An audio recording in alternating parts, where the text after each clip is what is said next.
the perfect home on the planet. This video is purely for entertainment and does not infringe on copyrights or laws. The rights to the novel and image belong to the original author. We do not claim ownership. Don't like waiting and want to listen to this fanfic in full now? Subscribe to our Patreon, where you'll find the best fanfics. Chapter 126, Work Done by People. Ms. and Feiyu, this is your work area, the robot pointed. The long, wide conveyor belt curved, twisting into hollow, teardrop-shaped area. Nearby, 5 or 6 other production lines formed similar loops. Inside each loop, people in work clothes and protective gloves sat or stood, occasionally reaching out to flip items on the conveyor belt. The loop in front of Feiyu was empty, so she followed the management robot's instructions and entered. Soothing music immediately began playing, the volume just right. The probation period is half an hour. If no car arrives to pick you up after half an hour, you've passed the probationary period and your employment contract officially takes effect. Your full shift will end at 5 p.m. For other matters, please read the push notifications during the coffee break. The management robot finished its instructions and turned away. Feiyu glanced at the people in the nearby loops of the production lines. No one glanced her way. She withdrew her gaze, carefully scanning the incoming items. It was a mess, a mix of various robot parts, most of which were broken and damaged. After the robots disassembled the parts, they went through a series of automated screening processes, then stripped and shredded. Various scraps were then transported to the manual work area for sorting and repairing. Feiyu's job was to monitor this section of the assembly line and manually select suitable parts. The work was easy, she just listened to music and watched. The automated screening process was incredibly efficient, and by the time it reached the manual work area, it was mostly scrap, requiring little effort to sort. This was Feiyu's first time working outside the home to earn money and gain experience, so she took it seriously. Standing upright, she meticulously examined the scrap parts, quickly analyzing what type of robot they might have come from and whether they had any reusable value. The music paused, and just as the tea break signal was about to sound, she finally spotted the bionic skin layer on her palm. The metal wiring underneath hadn't been completely stripped away. It was definitely usable, so she quickly reached out and picked it out, transferring it to the fine material processing line. People from nearby areas emerged from the work area and boarded the waiting transporter. Feiyu followed the crowd. Suddenly, she realized that half an hour had already passed. It seemed she had passed the trial. The job was essentially a done deal. She secretly assessed that the job description was quite simple. "Little girl, are you new here?" a middle-aged woman greeted with a smile. "Yes, hello everyone." Feiyu gave a polite smile and a slight nod.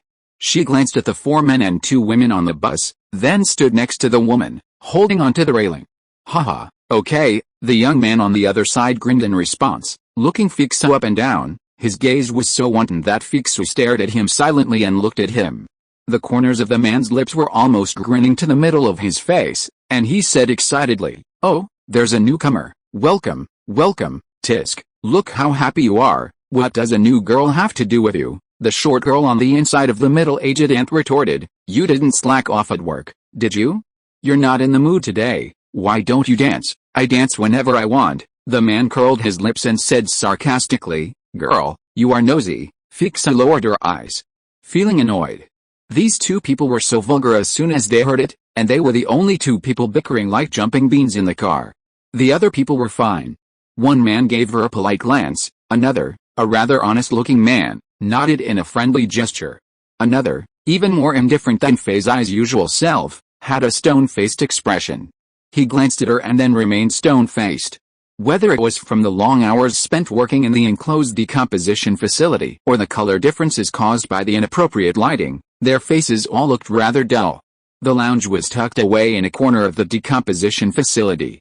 There wasn't much on display except for a food dispenser that provided nutritional supplements and synthetic drinks, and a large table where everyone sat. "Little girl, these are all free, but you can't eat them out," the middle-aged woman explained enthusiastically. After holding a drink, she asked Feiyu to get one as well, sat down in front of her, and started chatting. "Where do you live?" "Juge District." Feiyu took a sip, held it in her mouth for a moment, and swallowed it hard. "Oh, District 5, what a great place." The young girl looked at her. "Why don't you just look for a job in District 5? "Not right now," Feiyu lowered her eyes and took another sip, wondering if there were still good and bad jobs in District 6. That's just how it works. You can't just decide how far or near it is. The middle-aged woman shook her head and asked, "So how did you get here?" "Drove." The young woman's eyes bulged, and Feiyu was startled. Then, noticing the men sitting across from her at the far end all looking at her, she instinctively said, "It was my first day on the job. I wasn't familiar with the route, so I rented a car." The young woman suddenly realized, "On my first day, I wanted to rent a car and come straight here. This place is so remote, and the public shuttle bus would have to make multiple transfers. I live in Zuli district, and it's quite far from here." Feiyu smiled when she realized the girl was from the same district as Shuangtanan, and a touch of friendliness appeared in her eyes. "So you're driving home after get off work today?" the middle-aged woman asked. "Of course, the rental car has to be returned," the young girl interrupted, advising Feiyu. "How are you going to get around in the future? Take the public hovercraft." "Yeah," Feiyu had really thought about it. "I'm telling you, you won't be able to stand it for long," the girl chirped. Unrelated sentence fragment: a perfect poem, a post, a content, a 6-9 book, a forum, a look. The middle-aged aunt then said, "Maybe there will be night shifts in the future. It's too tiring to go back and forth. You can ask the company to help you rent a dormitory. You can live nearby like us and it will be convenient for you to go to work." Night shift. Yes, we have a night shift. Many people like to work the night shift. The subsidies are high and they can do other things during the day, which is not bad.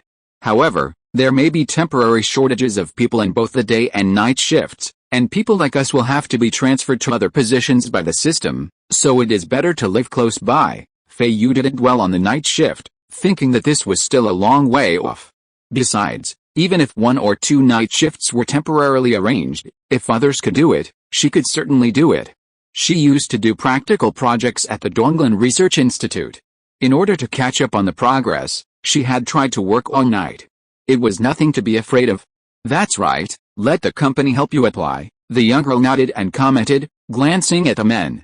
Then, half-heartedly, she glared at the young man she'd been arguing with, snorting, "When I first came in, Aunt Wang hadn't come in yet. No one gave me, a newbie, any advice.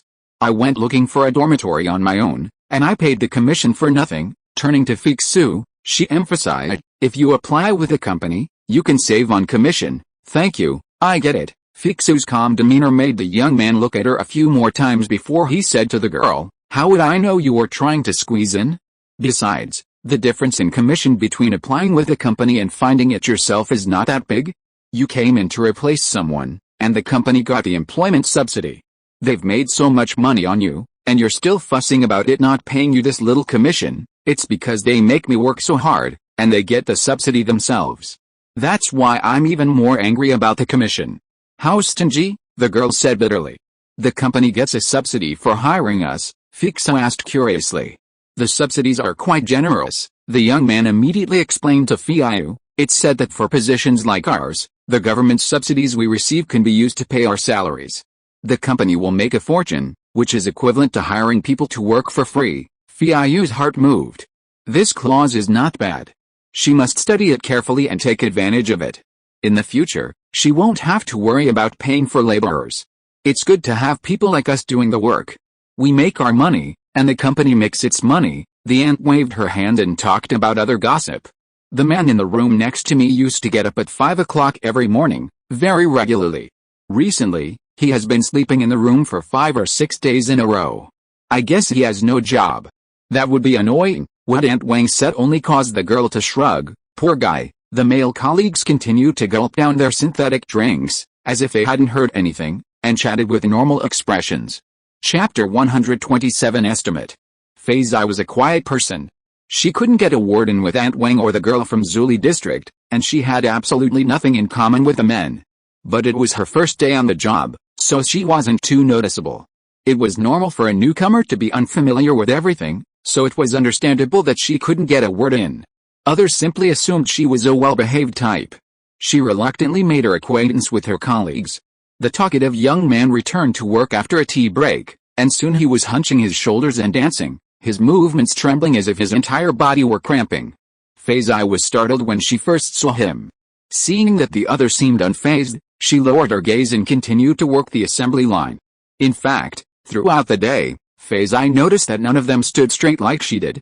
The middle-aged woman preferred to sit on a swivel chair, the girl from Zuli district tended to bob her head, perhaps enjoying the music, the honest man often paced back and forth around the work area, and the man with a stoic expression would twist his neck, occasionally gazing up at the sky above the rooftops. After get-off work, Feiyu followed the group of people onto the transport vehicle and returned to the locker room to take off her work clothes. After she put away her storage compartment and turned around, she noticed that the girl from Zuli district kept glancing at her with a very strange look. "Wow, this dress is beautiful," Aunt Wang said with a sigh. Feiyu came to work today in a light gray suit. Her clothes are all sent to her by a familiar haute couture studio every season, and Mang Yi also sends her a batch of popular alliance styles every year. Last year, after the inheritance lawsuit with Yan Qingjin and the ancestral home in Qingshuli, Zhisan district, was entrusted, she hurriedly took out several boxes of clothes, most of which are still in the ancestral home. The dress she chose for work today has a moderate cut, which makes her look slim and quiet, and looks very proper. Feiyu glanced at her female colleague. After removing her work clothes, Aunt Wang was wearing long-sleeved, indigo-colored pants. Even without Feiyu's expertise in textiles, she could tell they were cheap. The style was even more striking. Straight-fitting from head to toe, it seemed as if Aunt Wang, having reached middle age, had completely abandoned her taste for a fashion. Meanwhile, the girl from Zuli district wore a pale yellow dress, beneath which peeked the hem of a bright yellow sarong, the layers flowing elegantly. If Feiyu had frequented Zuli or Zhuji district, she would have known that such trendy, fashionable clothing was quite fashionable. However, these beautiful clothes, as a whole, were like bubbles in the wind, shimmering with vibrant colors at first glance, but they wouldn't withstand even a second's scrutiny. Their styles were unpredictable, constantly changing with each passing trend. But once purchased, they would become a stubborn fixture, destined to occupy the girl's wardrobe for as long as possible. The girl from Zuli district glanced at Feiyu, a faint smile playing on her lips. "Where did you buy it?" She didn't say they were beautiful, nor did she say they were ugly. Aunt Wen glanced at the girl, as if she was about to smile. "Someone gave it to me," Feiyu replied, glancing at her female colleagues. "It's my first day at work today. And I'm afraid it's not formal enough." "Hey," the girl laughed, her voice rising, "it was my first day at work too.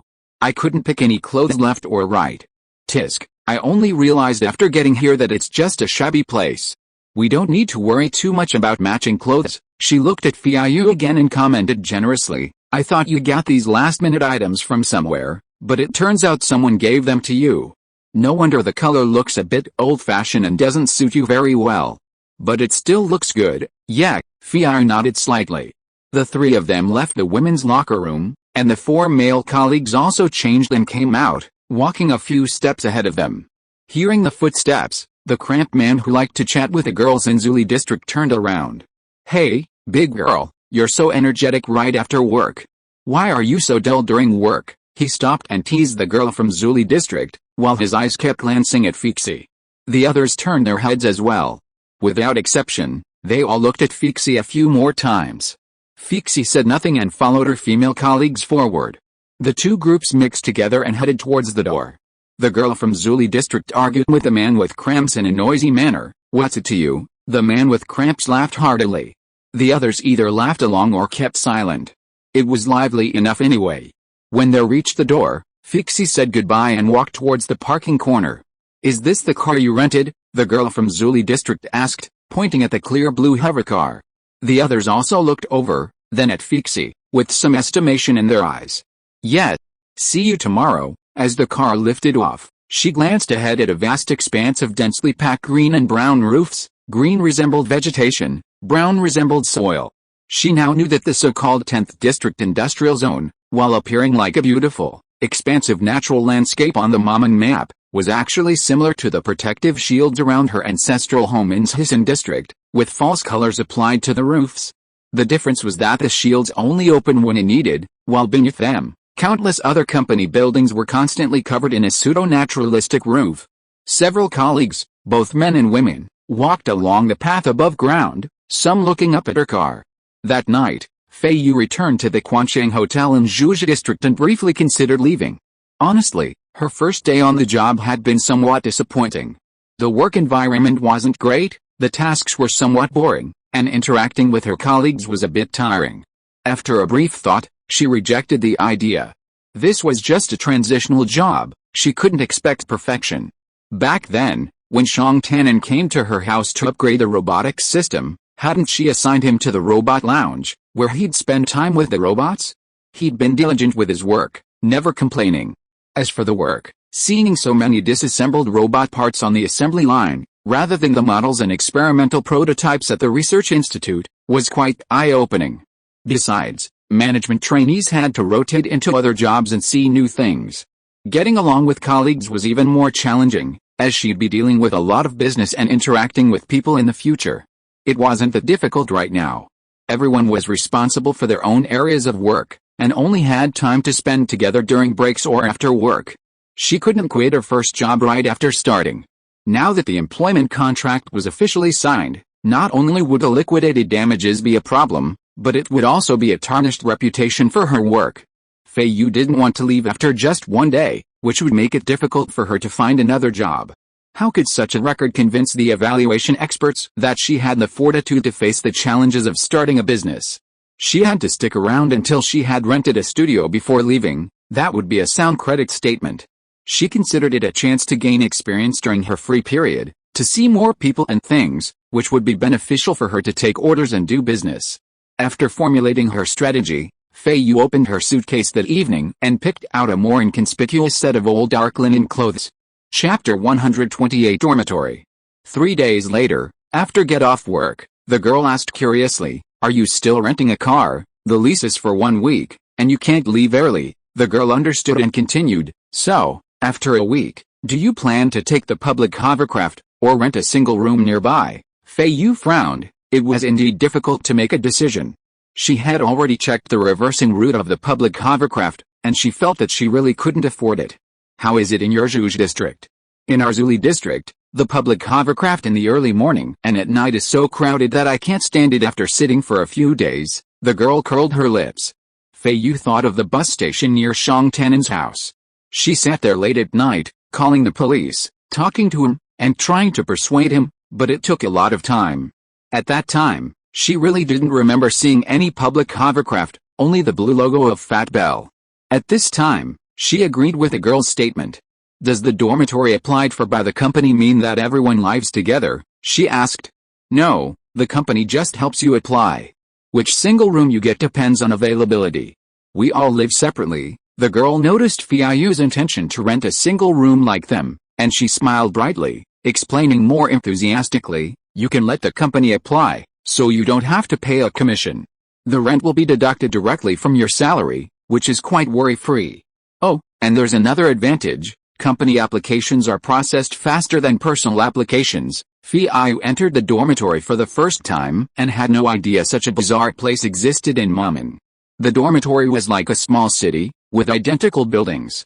Each floor was connected like a huge warehouse, divided into uniform single rooms with lightweight building materials, and aisles wide enough for 2 people to walk between rows.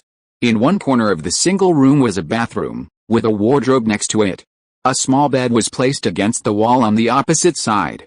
A low table was tucked into the foot of the bed, flush with a bed, probably for storing small items or for tall people to rest their feet when sleeping.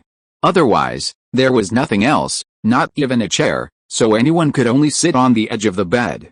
Even the single-person rest cabins on the Star Shuttle felt more spacious than this one. Feiyu stood behind the door, silently surveying the small room several times before placing her bag on the low table at the foot of the bed. Today was her day off, and she had just been notified of her dormitory room number, so she packed a few clothes at dusk and rushed over to sleep here tonight, so she could relax more comfortably tomorrow. Feiyu thought, now that she had decided to continue this job, driving back and forth every day would be not only tiring but also conspicuous. She might as well rent a single room and stay there during her workdays, saving herself the hassle of traveling. She could still return to the Zhuge district on her days off. The single room was incredibly cheap, and the cost would offset the cost of the car rental, or even be slightly less if she calculated it carefully, making it a good balance for her budget. But she hadn't expected the living quarters to be so cramped. Feiyu had already rented the room, and the rent was already tied to her salary, so there was nothing else she could do. She put a few clothes in her closet and went out to observe the surrounding living environment. In the maze-like hallway, a woman in her 30s approached, grinning broadly at Feiyu. Feiyu was startled, staring at her. She was dressed quite plainly, even slovenly. Her clothes were old-fashioned, their collars unturned, and her hair was frizzy and dry, looking neglected. The woman smiled and paused, letting Feiyu pass. She muttered something, but it was hard to make out what she was saying.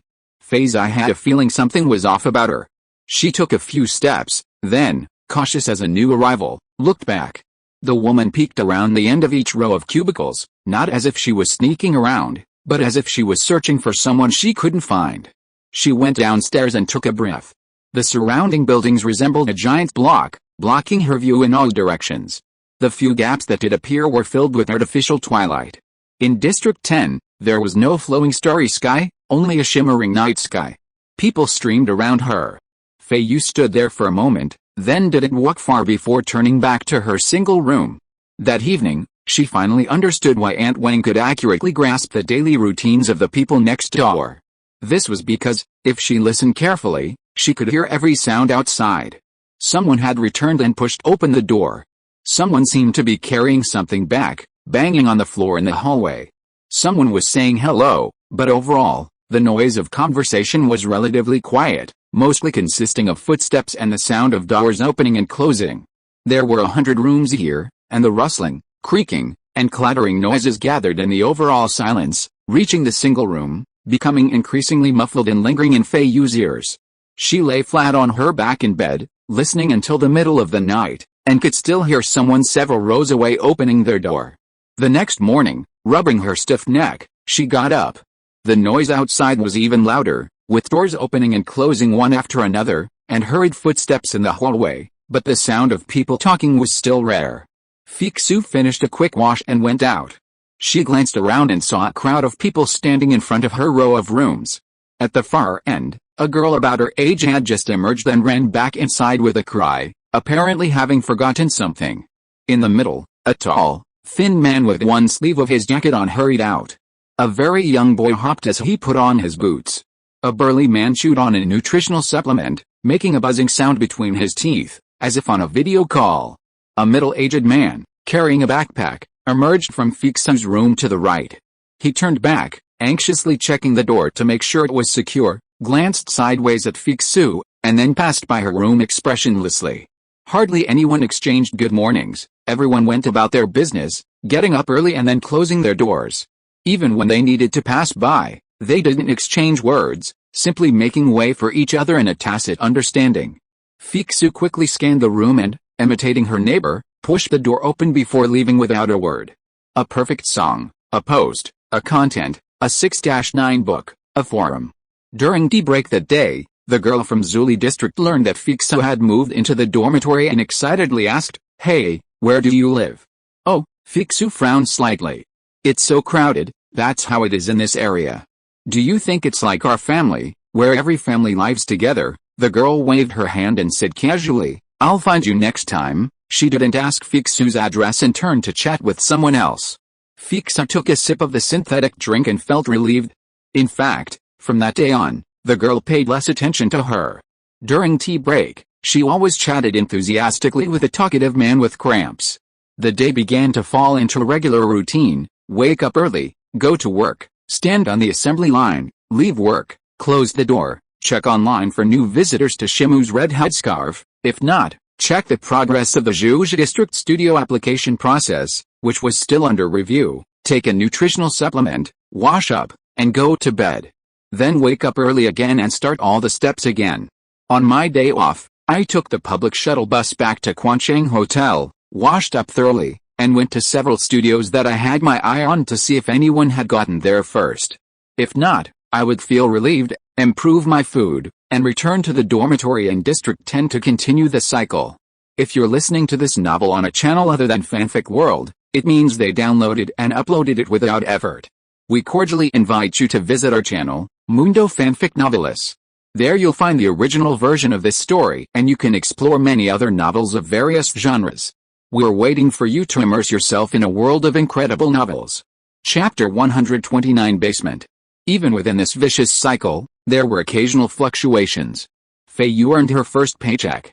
Although the amount was so meager she despised it, her heart was filled with emotion for a long time. That day, she was so excited that after get off work, while still light, she wandered around the dormitory. She saw the words "Trade for Used Items" flashing continuously on the ground floor behind each building. She remembered Aunt Wang's advice: if you live in District 10 and need something, don't rush to buy it on Star Network. You can go to the basement market downstairs and find surprisingly good prices. Feiyu didn't have much to buy, nor was she interested in such places. Living in this area, aside from commuting between her studio and the office, she had always been wary of the area. Now, after living there for a month or so, she felt the need to learn more. Feeling relaxed today, she saw many people going in and out of the basement after get off work, and felt safe, so she followed them down. This basement was originally the basement garage of a standard residential building, but now all the basements in the dormitory were connected, creating an incredible amount of space, divided into 4 or 5 floors. However, those living in the industrial zone rarely use cars, relying on shuttle buses or walking to get to work, leaving the garages empty. The residents are highly mobile, and when they leave, they move their old belongings to the basement garage, put up a sign, and sell them at a low price. Gradually, the dormitory basement has become a flea market. The goods are simply laid out on the floor, with the better items often padding underneath. There's no projection screen to promote the items, everything is sold manually. Miss, would you like some nutritional supplements? I'll give you a whole box for a cheaper price.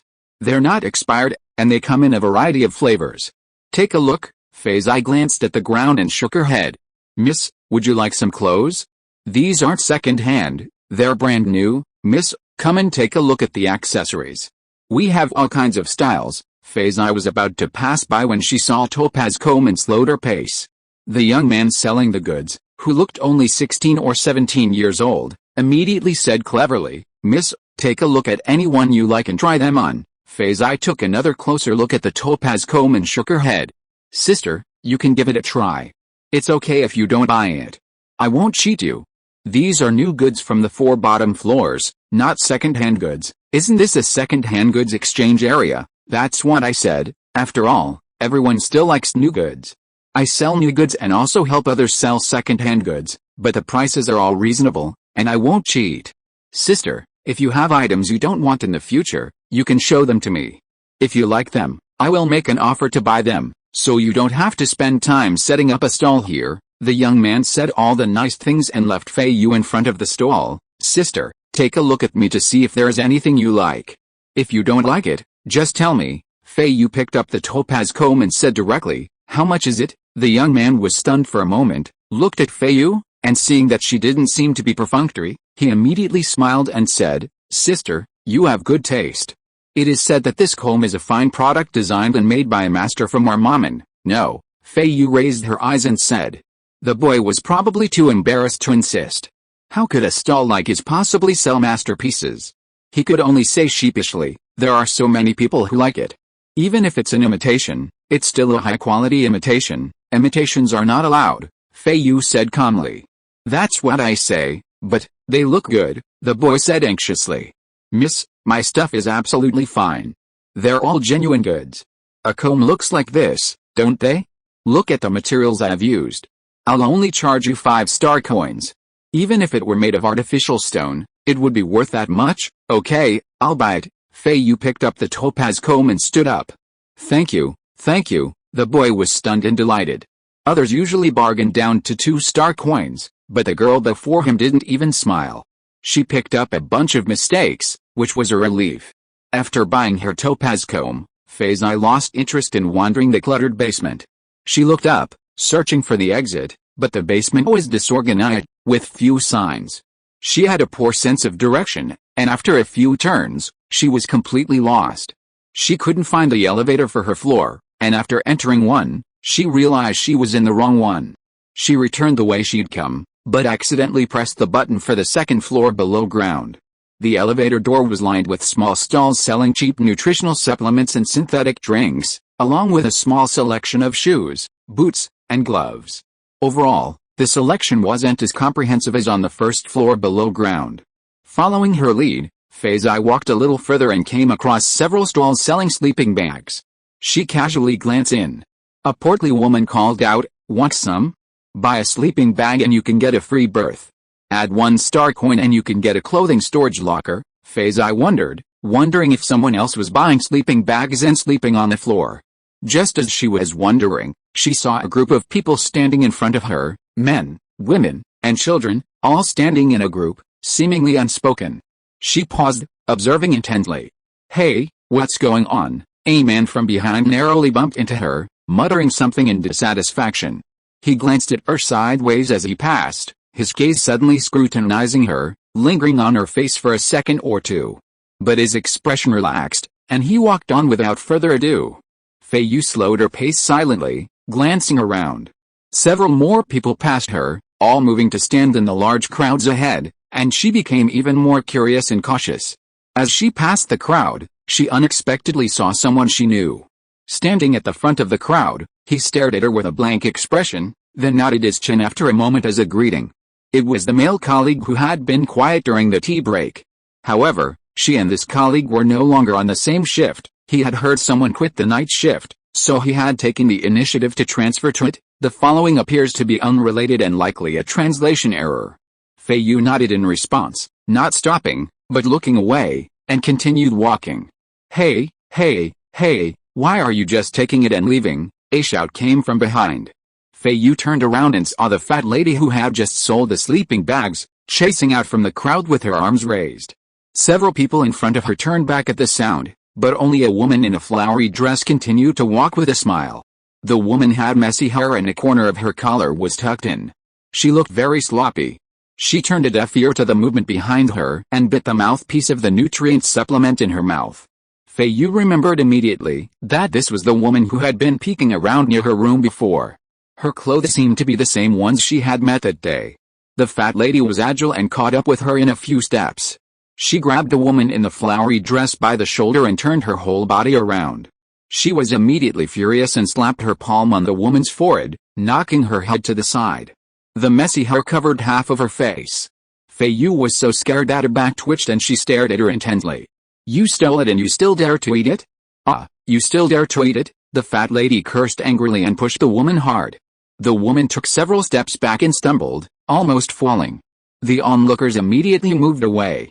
After the woman regained her balance, she looked around in confusion, still smiling as she inhaled the nutrient supplement. Chapter 130 Women. The fat woman lunged forward again, grabbing the woman by the collar.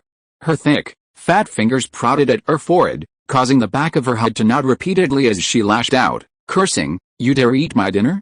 I told you to, I told you to." She ripped the nutrient tube from the woman's mouth, threw it to the ground, and stomped on it. The liquid instantly splattered onto her shoes.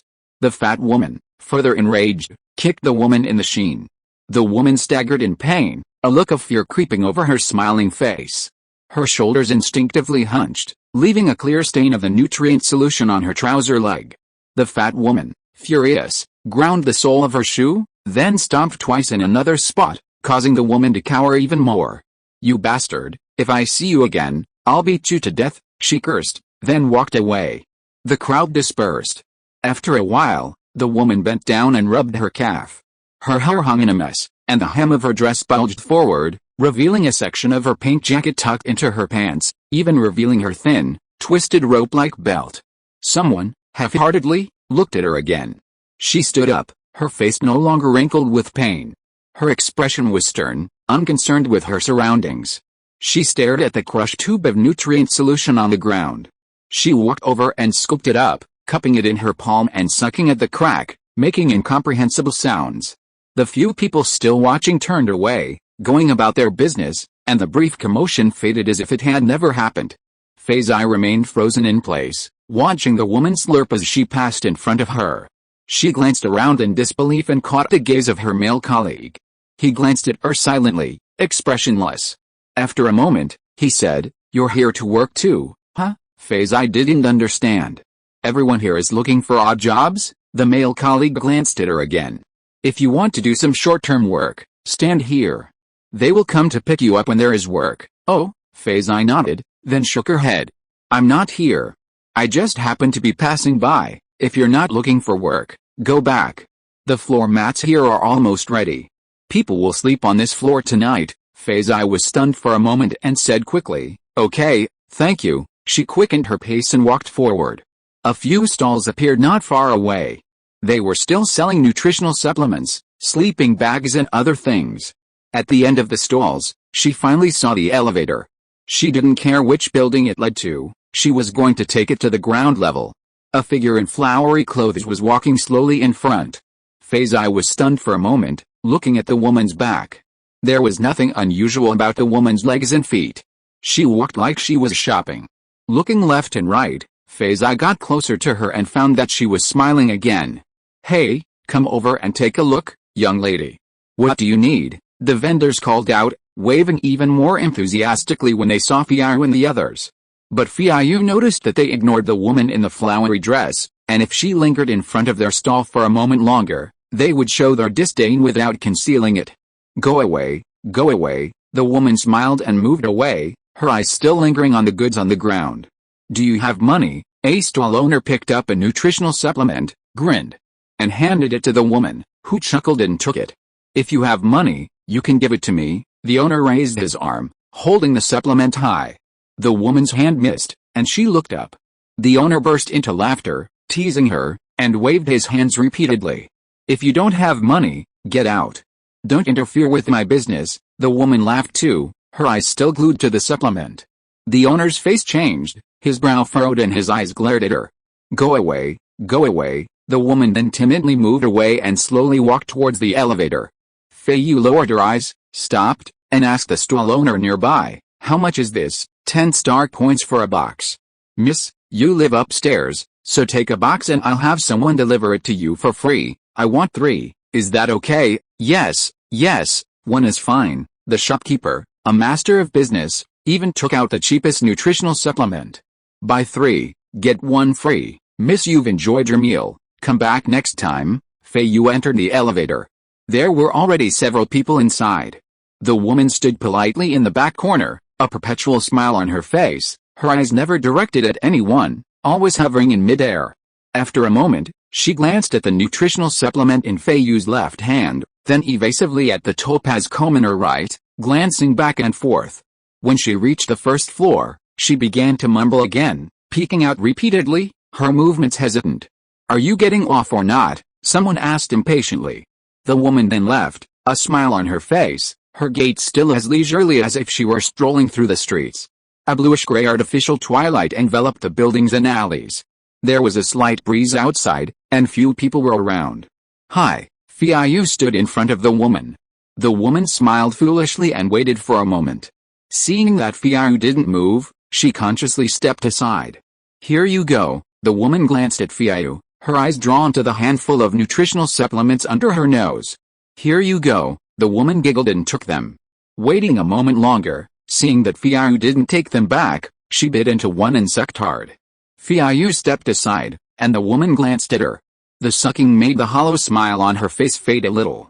She raised her foot and walked forward, her steps no longer slow, but rather anxious, perhaps afraid that Feiyu would take the nutritional supplements back.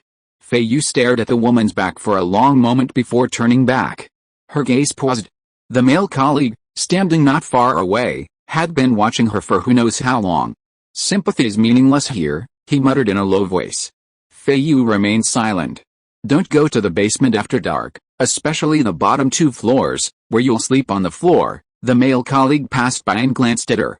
"It's better to save your salary after you get it, don't spend it all and end up sleeping on the floor." Feiyu turned back to look at him, then surveyed the building standing in the dusk. It was then that she suddenly remembered she hadn't seen the orange light of tat-taking in a long time. She never went to the basement again. She only went back and forth between the office and her private room every day. However, she had seen the woman twice on the road, still wearing the same flowery dress, looking around with a smile on her face. That time, she didn't have any nutritional supplements with her. And seeing that the woman was in good spirits, she glanced at her for a few moments before passing by. Later, she carried nutritional supplements in her bag and, seeing the woman following a greasy old man, refused to give them to him. 6 months later, the maximum waiting period for a studio space had passed, and Feiyu finally received notice. However, the result was unacceptable, her overall score was insufficient, and she would not be assigned a space in this round. Feiyu then learned that among those applying for studio space with a 10-year lease, priority was given to non-Japanese entrepreneurs. As a Manman native, she could apply for space, but the requirement to sign a long-term contract with a hotel made her entrepreneurial motivation unconvincing. Feiyu applied for an in-person review. Chapter 131 Interstellar Video. Ms. Yan Feiyu, if you apply again, I think the experts in the evaluation team will see your strong desire to start a business, and I believe you will be better prepared to open the business by then, but I have made all the preparations. Feiyu showed several sets of decoration plans. Sir, look, these are the studios I preferred in the application. I know that I may not be able to apply for it as I wish, and the facts have proved that I did not apply for it, but I still asked someone to design a decoration plan for each studio early on. Isn't such preparation sufficient? The young reconsideration officer looked across the table at the appellant of the first case to go to work early in the morning, then looked at the detailed decoration layout drawings, and the advantages and disadvantages marked on the back of the drawings, without saying a word. Feiyu stared at the affairs officer with intense eyes. She was anxious inside, and her expression became more resolute. She continued, I started promoting on Star Network half a year in advance. In order to gain a deeper understanding of the industry's needs, I found a job at a machinery service company in the industrial zone. My monthly performance evaluations are all excellent. Isn't this preparation good enough? Regarding the future rental fees of the studio, I have provided sufficient credit guarantees. You can check my previous utility consumption records. There has never been a single arrears. I also donate to welfare institutions every year. Feiyu paused and said frankly, not this year. It's because I encountered a financial crisis, so I need to start a business. Aren't entrepreneurs like me better managed than others? There was a hint of embarrassment in the affairs officer's eyes. If I didn't show a strong desire to start a business in my application, it might be my fault. But now I'm here, sir. You may not imagine how difficult it is for me to ask for leave. I need to make an appointment with the company 3 days in advance. It would be smoother if there was room in the work plan, but the company's workload has been very heavy recently, and I have to wait until the company has coordinated and arranged it. I missed the day shift today, and after the meeting with you, I have to rush back to the 10th district to work the night shift. But despite such twists and turns, I still have to come, hoping to get another chance to plead my case. Sir, tell me, if this entrepreneurial desire is not strong enough, what kind of desire is stronger, and I will do it. The clerk sighed. Ms. Yan Feiyu, can you tell me why you want to stay in a hotel for a long time? You know, the rentable studios in the Zhuge district generally give priority to residents of the Zhuge district, or alien guests living in the Zhuge district. Your score in geographical affinity is really too low, which is why I suggest you apply for a second round. The longer your lease on the Zhuge district hotel has been in effect, the more moderately your geographical affinity score will be, but it's not high enough to be successful in the second round of application, right? Feiyu asked directly. That, I can't promise you. Each round of application is equivalent to a new application, and the experts on the evaluation panel will be different, but they will all be very objective. I can only say based on my experience that your scores in the 3 categories of geographical affinity, entrepreneurial desire, and industry experience in your second application will definitely be higher than your scores in your first application. Feiyu lowered her eyes and pondered for a while, then shook her head and said, Sir, I need to open a studio now, I need to start now, really. I can't wait for the uncertain results of the second round. She took a deep breath and said sincerely before the officer could speak, Sir, let me tell you why I'm staying in the Zhuge district.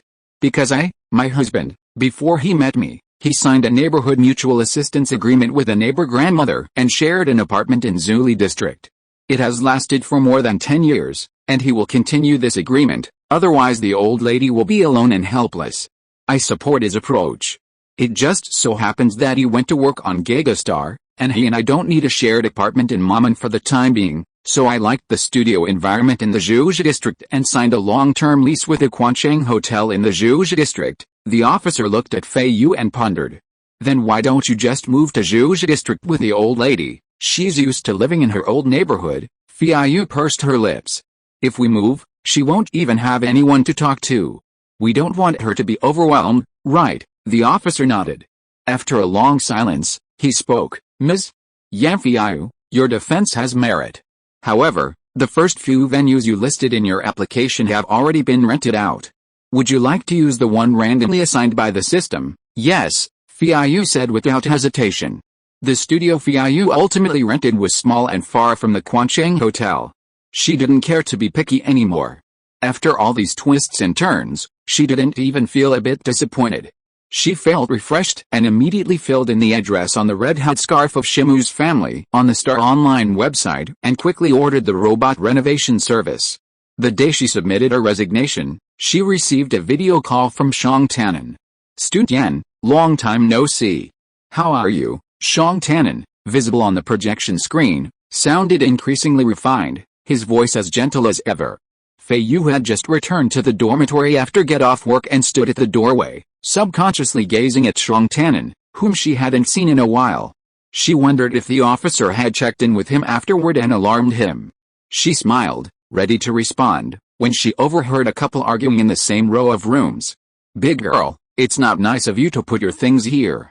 The smell is coming towards me, I'll take it away right away. Besides, this is a public area. Hey, big girl, you really understand. Since it's a public area, how can you put your things here? Believe it or not, I will go and complain now. Shang Tannen was startled when he heard the voice. He was originally looking at the background on Feixu's side, and now he scanned it repeatedly, but only saw gray partitions. He couldn't help asking, where are you now, place? Feixu didn't know how to describe it. She went into the room and closed the door to block out the noise outside. Hello, classmate Shang, do you have something to talk to me? Yes, Shang Tannen nodded, confused about her vague words, and glanced around Feixu. He felt that the space was very small, as if she was leaning against a very thin door. He frowned slightly. Is it convenient to talk now? It's convenient. Go ahead and talk, I'll be in Mamon the day after tomorrow. Feiyu raised an eyebrow in surprise, glanced at Shang Tannen, and waited for him to continue. I need to see you. Are you free the day after tomorrow afternoon? What is it? Shang Tannen paused for a moment. It's not convenient to talk over the video call. Let's talk in person. Feiyu frowned. This matter was very important. Shang Tannen was about to return to Mamon to discuss it in person. It definitely wasn't a matter of the studio. Her heart skipped a beat, and she quickly calculated the time. She had just submitted her resignation, and her official departure would be a week later. She still had a shift scheduled the day after tomorrow. I'm not free this afternoon, but is this evening okay? Okay. Then I'll come to your house around 7 o'clock, go to the Qi Hotel in Zhuge District.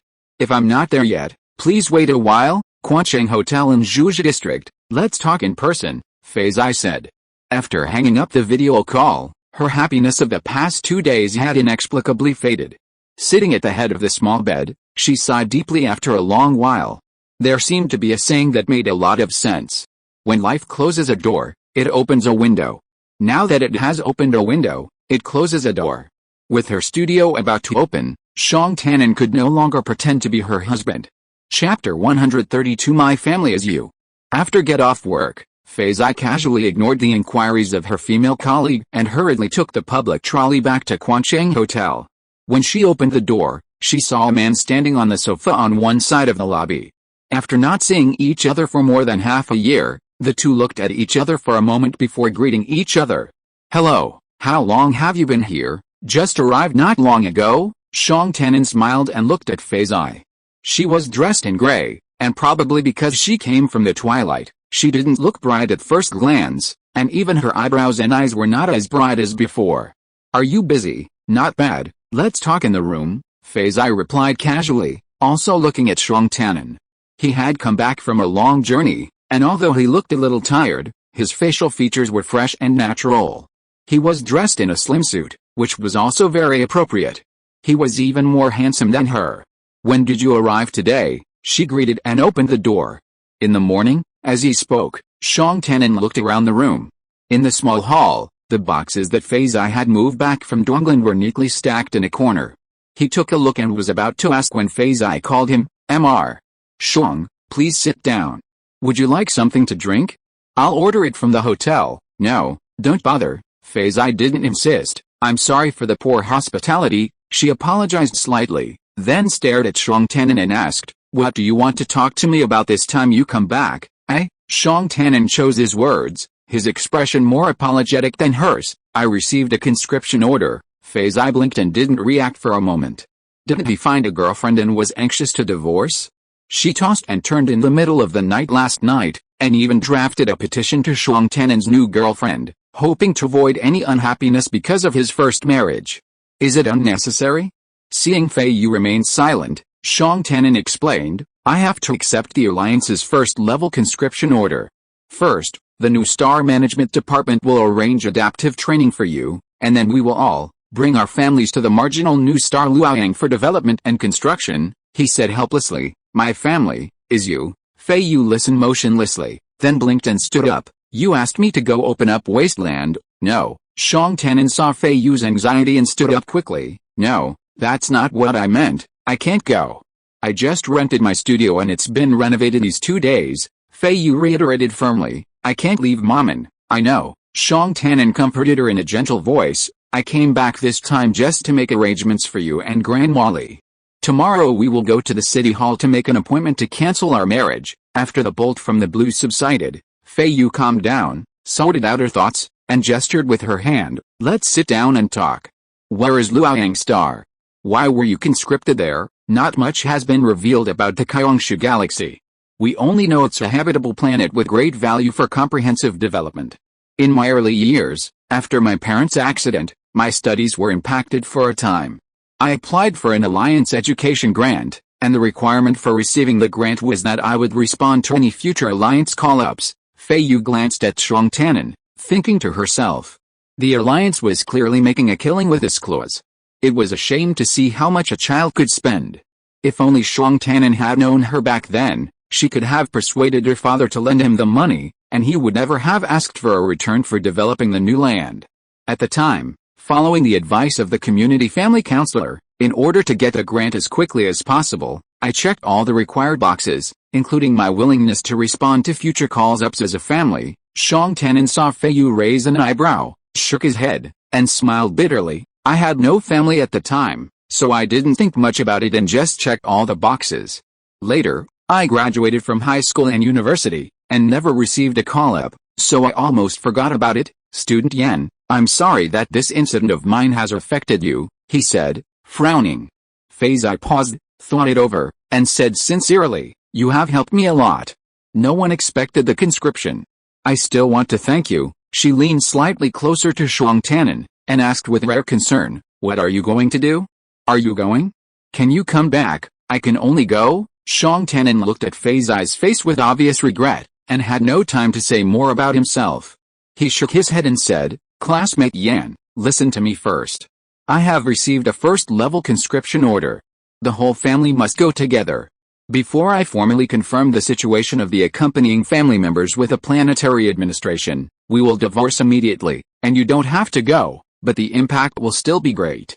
This situation is equivalent to a certain degree of refusal to be summoned, so your social contribution points will be punitively cancelled." Feiyu blinked, and said calmly, "It doesn't matter, my social contribution points are almost gone." Shang Tanan was about to continue, but was stunned when he heard it. "How do you use it? Don't you have a lot?" Feiyu's earlier family affairs were almost transparent to Shang Tanan, and there was no need to keep it secret at this time, so he said frankly, "Pay the rent, and some other expenses, and that's about it." Shang Tanan frowned immediately, looked at Feiyu, hesitated for a moment, and asked directly, "Pay the rent for what? Are you short of money?" "Not really, but after opening a studio, I always have to budget more for the future and financial planning," Feiyu said. "I signed a 10-year contract here, and the rent can be offset with social contribution points, so I offset it." "Why do you use social contribution points to offset it?" Shang Tanan didn't have time to explain the reason to her in detail, and hurriedly asked, "Are you renting here long-term? What about your home in Hisan district? It's in trusteeship, isn't it?" "Asset trusteeship?" Shang Tanan was stunned. "Everything, including the mansion." Shang Tanan frowned and stared at Feiyu's face, then looked at the boxes stacked diagonally, and couldn't help asking, "Have you been living in a hotel since you graduated?" "Yeah," Feiyu responded casually and waved her hand. "Let's talk about my affairs later. Let's talk about your conscription order first. Are you sure divorce is feasible?" It only cancels my existing social contribution points. Are there any other impacts? Shang Tannen had a lot of questions to ask Feiyu, so he had to hold them back and continue explaining. Resetting social contribution points to 0 is only one aspect. What's more troublesome is that you won't be able to obtain social contribution points in the next 20 years. After that, you can only calculate it based on half of your contribution value. He couldn't help but popularize science to Feiyu. Social contribution points are very important. Without it, you can't do many things, and you won't be eligible to apply for many public resources. It can be said that it is more important than money. In an emergency, you can use it to offset cash, but you can still exchange it for money within 2 weeks. When did you use it to offset cash? Every month, and it's been 2 weeks since the last time. Shang Tannen's brows were furrowed and never relaxed. I know social contribution points are important. Feiyu was also feeling depressed. She had only just begun to understand this recently. She had always assumed that everyone in Maman lived in districts 1 to 9. She was surprised by how crowded District 10 was. But she had simply assumed that they were just like her and the girl from Zuli district, renting single rooms on weekdays for the convenience of work. Later, she learned that a significant number of people there were unemployed but still huddled in single rooms or even basements in District 10. Their social contribution points were so low that they couldn't even qualify for housing in District 6. Several of her male colleagues were like this, so the girl from Zuli district would implicitly talk to Feiyu about us, and even to her male colleagues, she would speak with a hint of superiority. However, now that Feiyu had used up all her social contribution points, she couldn't recover them and was doomed to be fined and confiscated. It looked like she wouldn't be able to accumulate them again. There was absolutely no way around it. It was hard for her to foresee what kind of impact she would suffer in the future. She put her worries aside for a moment and asked, "What about you? If I don't go, how will it affect you?" "I'm fine," Shang Tannen answered simply. Seeing Feiyu staring at him, he said, "It's less of an impact than yours. It's just that some of the benefits will be downgraded." Feiyu pondered for a moment and asked, "Can you let me see the conscription order?" "Sure." Chapter 133 Level 1 Recruitment Order. While Feiyu read, Shang Tannen sat nearby, surveying her in the room, silent and thoughtful. Feiyu became increasingly astonished. While the planetary administration was recruiting the first wave of builders for Luoyang Star, it was more like encouraging immigration. Upon arrival, each recruit would be allocated a plot of land, privately owned permanently. Housing on the land would be provided by the Luoyang Star Construction Fund, and all other necessities would be covered by the government. Recruiters would retain both their original star and Luoyang citizenship for life, with their descendants also receiving dual citizenship. Children who chose Luoyang citizenship before the age of 20 would be awarded a privately owned plot of land equal in size to their parents, the first builders. Grandchildren who chose Luoyang citizenship before the age of 20 would receive half the size of the land awarded to their grandparents. However, refusal to go would incur severe penalties. If a recruit received a call-up order and their current employer detained or retained them, preventing them from responding, their current employer would be forced to cease operations for 10 years. If the recipient refuses to travel to Luoyang Star, they will have no social contribution points for their entire life, and all public welfare benefits from their original planet will cease, with all benefits previously received liquidated and repaid. Furthermore, their refusal to respond to the Alliance's first-level Luoyang call-up order will be permanently placed on their social credit record for any application. If the recipient's family members refuse to accompany them to Luoyang Star to support its development, their existing social contribution points will be immediately reset to 0, and they will be disqualified from receiving them for 20 years. Their points will be halved for the rest of their lives, and a record of their refusal will also be placed on their social credit record. Furthermore, as a result of their family members' refusal, the recipient will lose their land allocation on Luoyang Star, and their salary and living allowance will be halved. If the family member's refusal is truly their own will, and the recipient has not acquiesced in any way, the case may be brought to the Luoyang Recruitment Office of the Planetary Administration for investigation. If verified, the recipient will be able to resume normal benefits on Luoyang Planet. Their marital status will then be entirely subject to the recipient's unilateral will. Their dependents will be deprived of their spouse's property inheritance rights during the marriage. After the marriage, if they apply to remarry, the processing agency will, in accordance with the normal procedures, Issue 3 written notices to their intended remarriage partner, informing them that they cannot travel to Luoyang with their former spouse, leading to the marital crisis. Feiyu read the final small print on the document. From the moment the call-up order is received, the planetary administration must confirm the accompanying dependents. Any emergency divorce will be deemed authorized by the recipient. If any dependents still do not understand the extraordinary significance of the call-up to build Luoyang for the development of the alliance, and the immense honor it brings to the recipient's family, the recipient is welcome to request a planetary administration specialist to speak with the dependents. She raised her head and frowned in confusion. Is this the complete conscription order document? Why don't I see any description of the conscription period? Level 1 conscription order. There is no deadline. Shang Tanin said it calmly, but Feiyu was too surprised and blurted out, "Go and never come back." That's about it? Then she will definitely not go. Feiyu's first reaction was to think. She looked at Shang Tanin with sympathy, and secretly felt that he should have tried other channels first when he was short of tuition. Shang Tanin was looked at by Feiyu, and his apology became deeper. "This matter of mine will have a great impact on your future life. I am very sorry. I don't have many social contribution points now, so I will transfer them all to you. You should try to use them up before we divorce." As he said, he was about to open the account operation. "I don't want it, you take it. It's only a small amount. I just thought about it. It might be inconvenient for you to live in a hotel for a long time. It's better to have a fixed place to live. If you like, we can postpone our visit to the city hall for 2 days. I'm arranging Grandma Li's affairs these 2 days. After Grandma Li and I terminate the contract, we will immediately apply for housing as a couple. The social contribution points will be in your account. You will be the main applicant and only require the smallest single apartment for temporary transition. Generally, it will be approved in 1 to 2 days. Then we will cancel the marriage and I will be kicked out. The housing authority will not reallocate you when it sees that your living area is only for a single person. The conscription order only stops the future points qualification for family members who refuse to be called up, and does not mention the recovery of the original social benefits. This should be feasible. You can live safely before the end of your trusteeship." After listening to this, Feiyu lowered her eyes for a while, shook her head and said, "It's okay for me to live here." Shang Tanin looked at her and said sincerely, "Think about it again. If you don't have social contribution points in the future, there will be no way to apply for housing." "No need," Feiyu flatly refused. "I don't want your social contribution points either.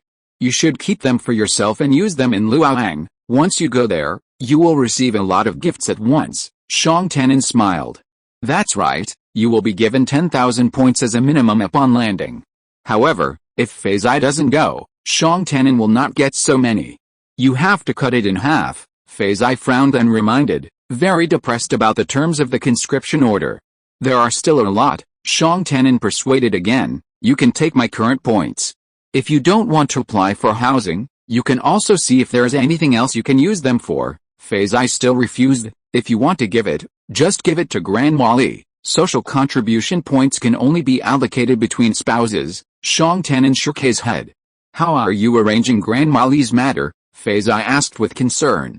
"I talked to Grandma Li this afternoon, and I'm going to contact a few neighbors." Shang Tanin's brows were filled with worry. "Grandma Li is not very willing. She said she would rather go to a welfare institution. I'm still trying to find a way." "Can't Grandma Li go with you to Luoyang?" "No, Grandma Li and I are not related. Besides, the conscription order is only for people between the ages of 20 and 40. Feiyu sighed softly. Shang Tanin had a lot of things to worry about before leaving, so she asked him to deal with them one by one. Tomorrow she happened to be free to rest, so she lowered her eyes, changed her mind after a few breaths, and looked up and suggested, "Tomorrow, let's go to the city hall tomorrow. No mistake, 1 poem, 1 post, 1 content, 1 book, 1 bar." Shang Tanin nodded silently. "Student Shang, I said before that I would pay you." "Student Yan," Shang Tanin interrupted him with a serious expression, "don't mention compensation. I said no. Besides, to be honest, I'm just making things worse. No one wants this to happen. If it comes to that, I'll also cause you great losses." Feiyu frowned, her face serious. "Remuneration must be paid, but you know I only have an empty share now. I can only pay it to you after my family's assets are divided in 3 years." She glanced at Shang Tanin and asked, You go to Luoyang, I can contact you later, right? Xiong Tannen shook his head. I don't know, but so many people have relatives and friends in their hometowns, they should provide contact channels. Then tell me after you go, or let me know when you take your home leave to visit Maman. She thought again. Xiong Tannen didn't have any relatives. After settling Grandma Li, he would have nothing to worry about in Maman, so why would he come back? Feiyu was a little worried. After he left, it would be inconvenient to communicate with him about the compensation in the future. She couldn't help but ask with concern, if you have a home leave, will you come back? Xiong Tannen smiled, paused, and nodded. If there is a chance, I will definitely come back to take another look. That's good. Feiyu smiled. She owed Xiong Tannen a huge favor, and her attitude at this moment was particularly sincere and kind. Before you leave, is there anything I can do to help you? No, Xiong Tannen said with a smile. This was almost a deal. The two agreed to meet at the city hall at 8 o'clock the next morning. Chapter 134. An idea in the middle of the night. The business was settled, and the two looked at each other. How are you doing? Xiong Tannen started to greet. Good, very good. How about you? I'm doing well too. Work is going well, Xiong Tannen answered, and realized that there was no need to talk about his work, so he stopped talking. Oh, by the way, I haven't congratulated you on the opening of your studio yet. What's the name? The Red Scarf of the Shimu family. Xiong Tannen was stunned for a moment, then he figured out the origin of this strange name, and couldn't help but smile. It's a good name, thank you. Feiyu was a little embarrassed and corrected. In fact, it's just the beginning, it's not open yet. I heard you talking about decoration before, and I was just about to ask why you decorated it. It's not easy to apply for the venue, and the process is slow. Is it going smoothly now? Xiong Tannen asked with concern. Well, the renovations will be finished in 2 days. That's good, Xiong Tannen said with a smile. I can stay for 2 more weeks. When can I go for a visit? Of course. Feiyu calculated her resignation time and said on the spot, next week, on my day off, come over and I'll take you there and treat you to dinner. Don't say dinner is unnecessary. I should treat you to dinner? Xiong Tannen smiled again and replied readily, okay. Feiyu saw Xiong Tannen off and returned to the house. She had just started feeling hungry. She asked the waiter robot to bring her some nutritional supplements and ate a few of them hastily, planning her future affairs. The more she thought about it, the more worried she became. Before going to bed, she received an account notification. Xiong Tannen had transferred his social contribution points to her after all. He sent her a message. Feiyu, please consider my proposal again. I deeply apologize for the inconvenience this has caused you. If you are willing, just let me know tomorrow morning. Feiyu couldn't sleep that night and stared at the hotel ceiling with her eyes open. Xiong Tannen was very kind and his choice of words was appropriate, but Feiyu could still see his caution. During this sensitive period, he didn't dare to put the content of his proposal into words. Feiyu lay on the bed, frowning and angrily scolding the air. Why was a first-level conscription order issued to Xiong Tannen at this time? He had just graduated and was just starting a good job. She had also applied for a studio with great difficulty and was about to open it.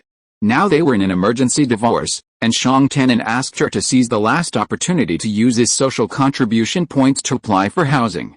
It didn't take a discerning person to see that behind this series of actions, he was instructing and tacitly approving her to refuse the call. She would have no social credit in the future, and would be restricted in every way for almost her whole life. He would go to Luoyang, a distant planet with no shipping routes, to do the same work as others, get half the salary, no land, and no return date. Feiyu sat up and continued to study the Alliance's first-level conscription order in the middle of the night. In the early morning, the sky outside was pitch black. Feiyu couldn't see from inside the house. She was so busy that she felt like the whole night had passed. She was so anxious that she couldn't wait until they met at the city hall. Her heart moved and she immediately made a video call to Xiong Tannen. 1 second, 2 seconds, no one answered. Feiyu saw the time clearly, and then she thought that this was Xiong Tannen's first night of rest after returning from Geiga. She was about to hang up, but Xiong Tannen's face popped up on the projection screen. He was okay, his shirt was thin, but well-dressed. His eyes were not as clear as when they talked in the hotel, but he didn't look like he was too sleepy to open his eyes. He sat on the edge of the bed. The layout of the bedroom was similar to Feiyu's impression.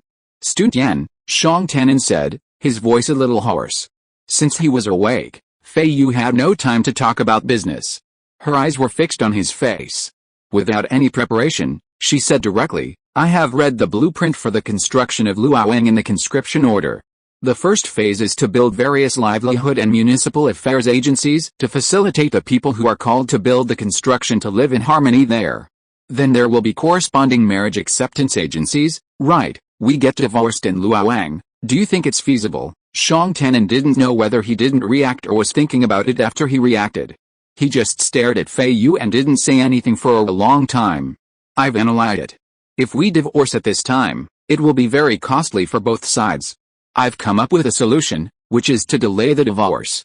I'll respond to the call-up with you and go to Luoyang together.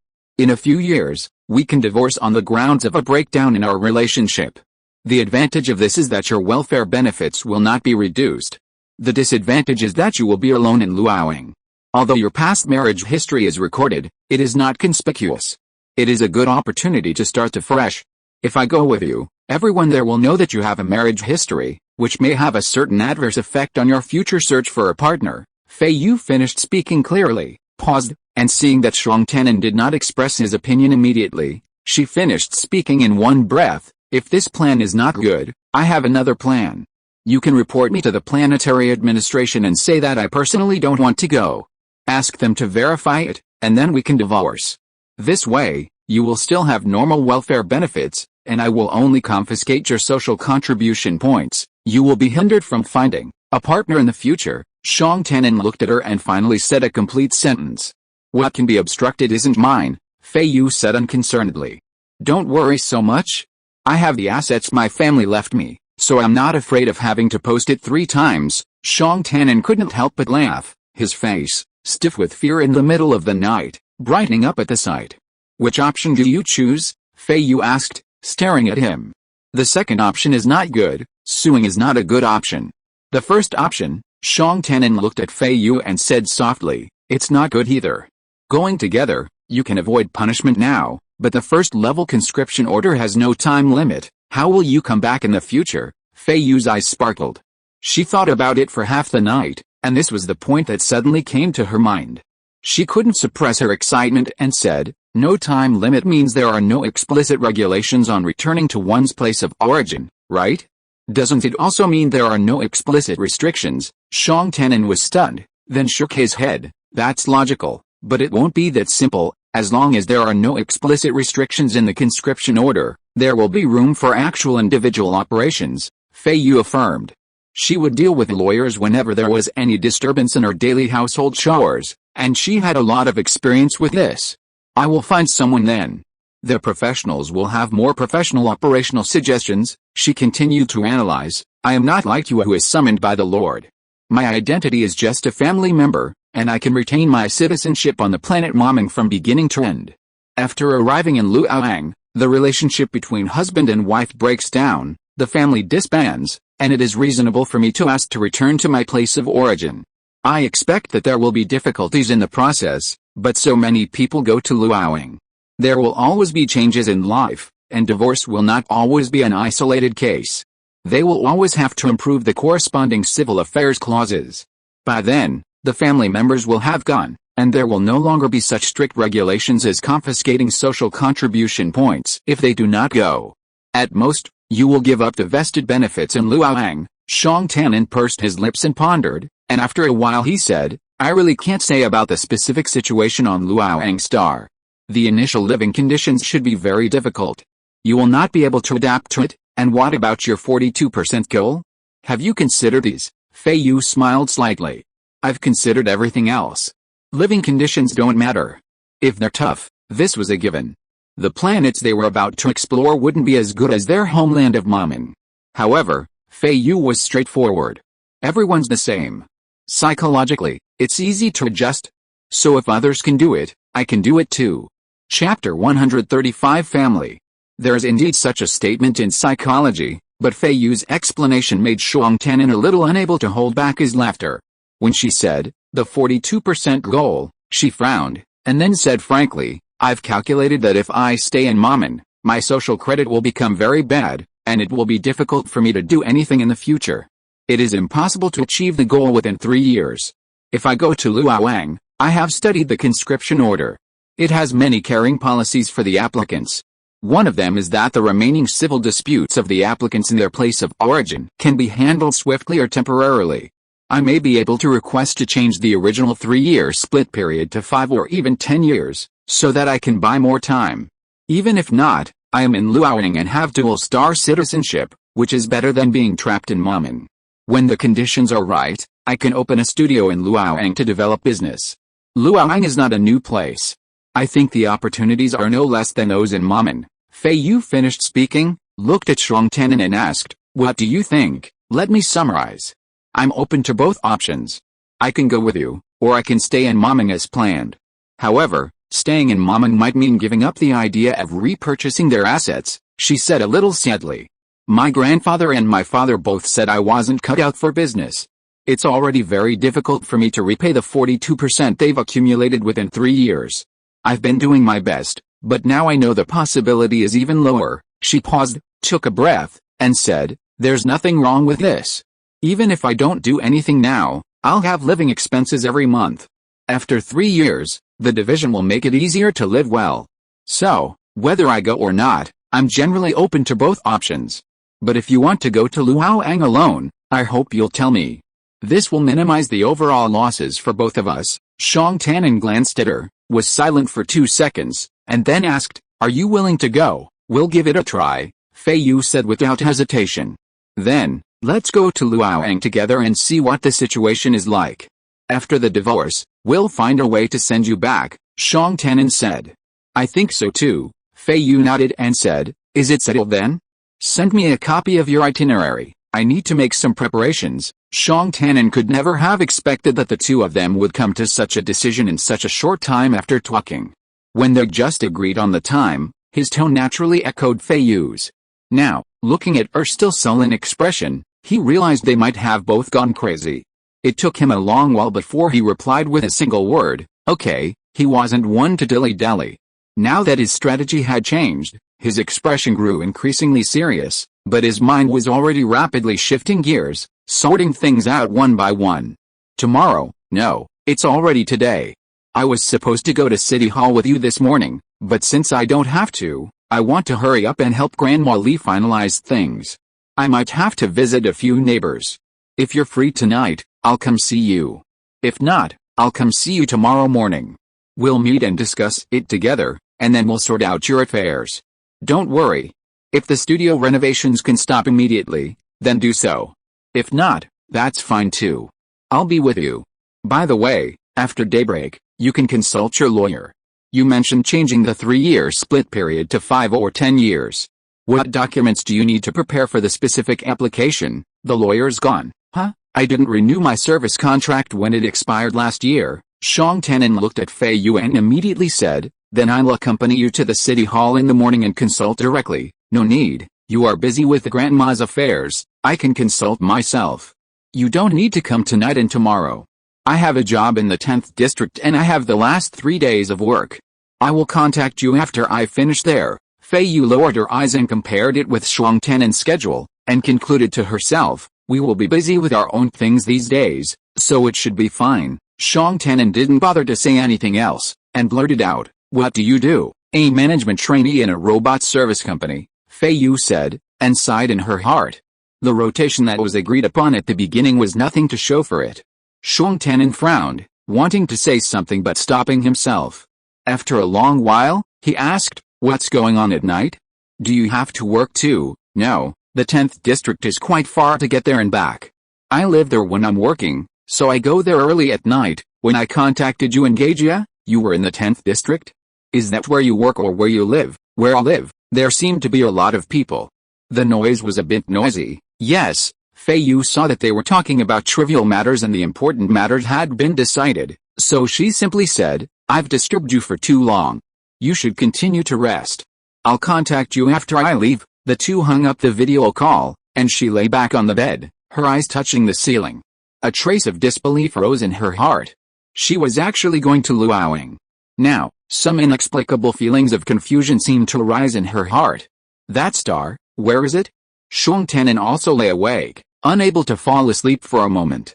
The difference between going alone and with someone was a life-threatening one. He couldn't even think about his future in Luoyang. The tasks he needed to deal with immediately flooded his mind, and all the arrangements for Feiyu had to be rewritten. A few minutes later, Feiyu received a video call from Xiong Tannen. In the dim light, both of them looked clear-headed. "What else did you forget?" she asked. "It's nothing. I thought you still have to go to work in the next few days, and we haven't communicated much? Why don't you tell me roughly what things you need to deal with before you leave?" Xiong Tannen listed them for Feiyu: studio, resignation, division consultation, and finally your hotel lease. "Is there anything else?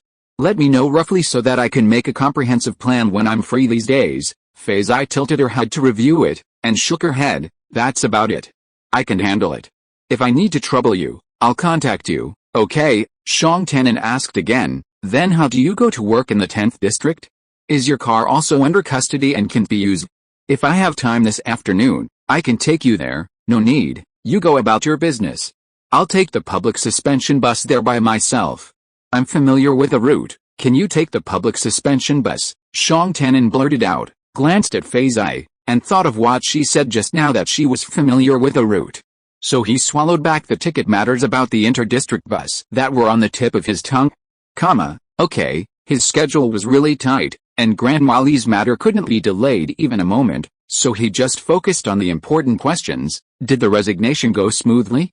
Are there any labor disputes? No. Xiong Tannen nodded, and finally instructed, "It's best for us to share our locations these days so that we can meet in time if anything happens." Feiyu thought it made sense, and readily opened the location interface, saying generously, "Okay, I'll give you the most accurate location information around the clock." Oh, she hadn't used this sharing function for many years, and she frowned and searched for a while. Xiong Tannen opened the permission to Feiyu on his own, raised his eyes and waited for a moment, and still seeing her expression, he said, "Family group, I think I'm in your family group now." Feiyu couldn't help but glance at him when she heard the voice. Xiong Tannen didn't know where she was stuck, so he reminded her, "If it's not automatically transferred to the family group, you can transfer it there. There will be a lot of advanced information available for association. Just choose to activate the one you need, without having to set it up one by one." Feiyu listened without responding. After completing the operation, she looked up and reported, "It has been automatically transferred to the family." If you're listening to this novel on a channel other than Fanfic World, it means they downloaded and uploaded it without effort. We cordially invite you to visit our channel, Mundo Fanfic Novelis. There you'll find the original version of this story and you can explore many other novels of various genres. We're waiting for you to immerse yourself in a world of incredible novels.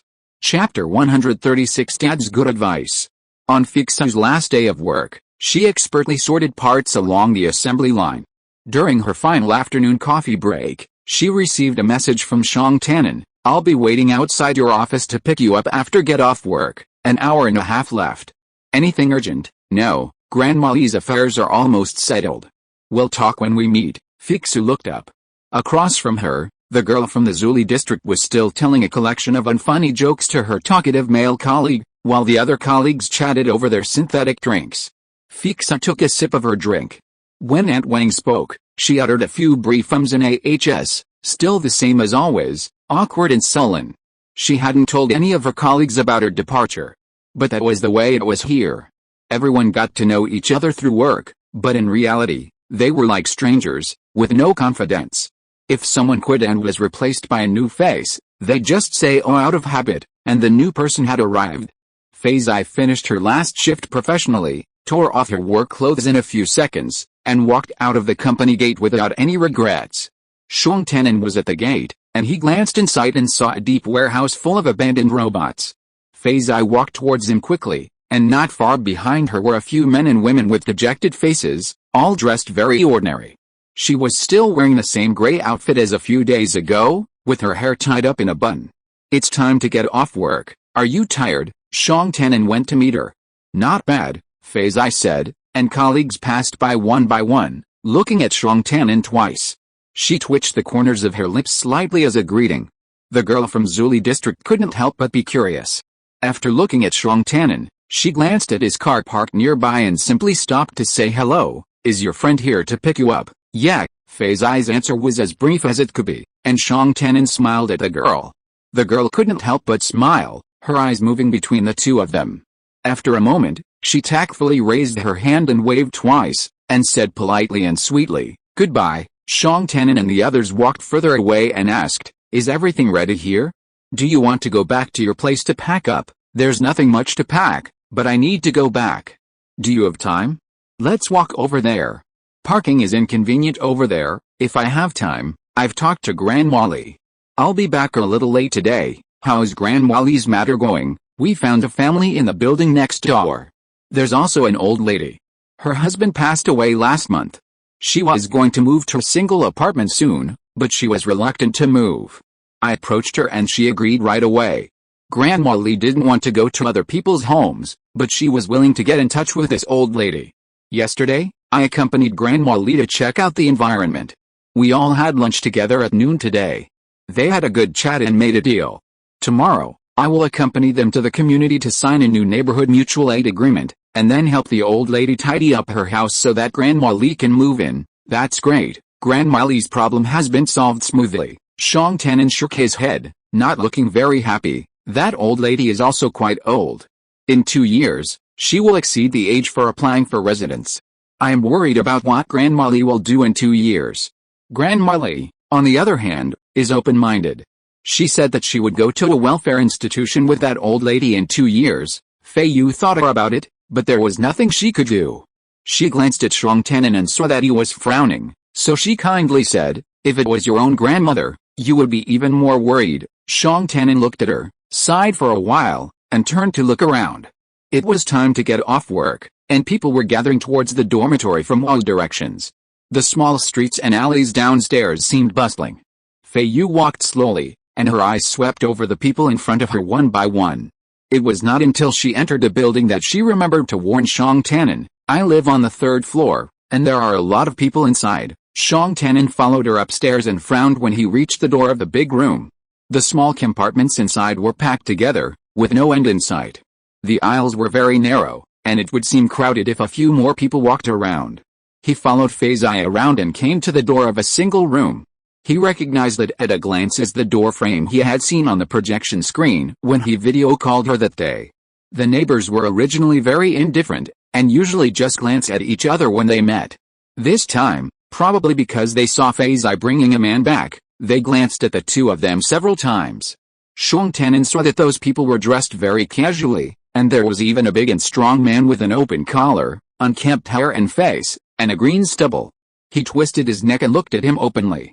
His expression did not change. He waited for Fei Zi to open the door and looked in. He scanned the small single room with just one glance. Even though he was mentally prepared, he was still shocked. The only big piece of furniture in the whole room was a bed. "Come in," or, the room was too small.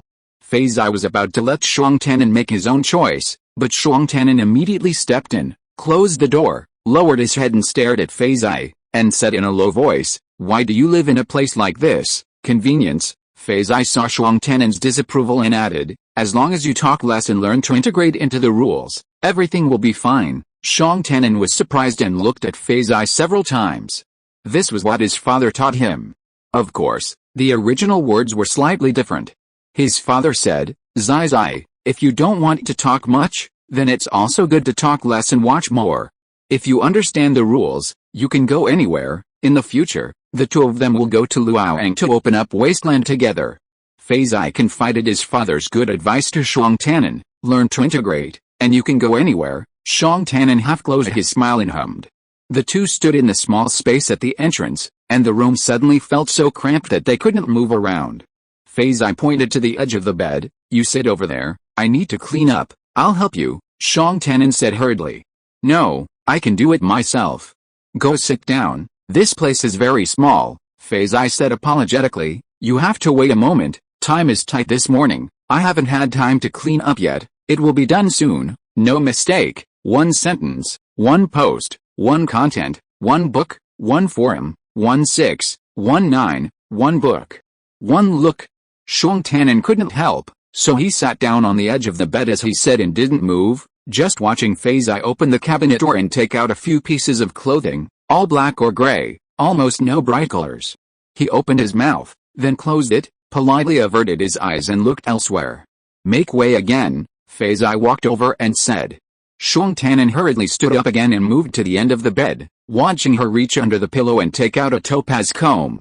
"Okay, we can go now, let's see if there's anything left behind," he said gently. "If you leave, you won't come back." After being reminded, Feiyu paused and thought for a moment, then turned back to the bed, bent down and pulled out her bed sheet and rolled it up. Shuang Tanan saw it, but didn't say much. After she put it away, he asked, "Anything else?" "No, I have to go somewhere else." "Okay," Shuang Tanan nodded, reached out and picked up Feiyu's backpack. The two opened the door and walked through the messy corridor, and took the elevator directly to the basement.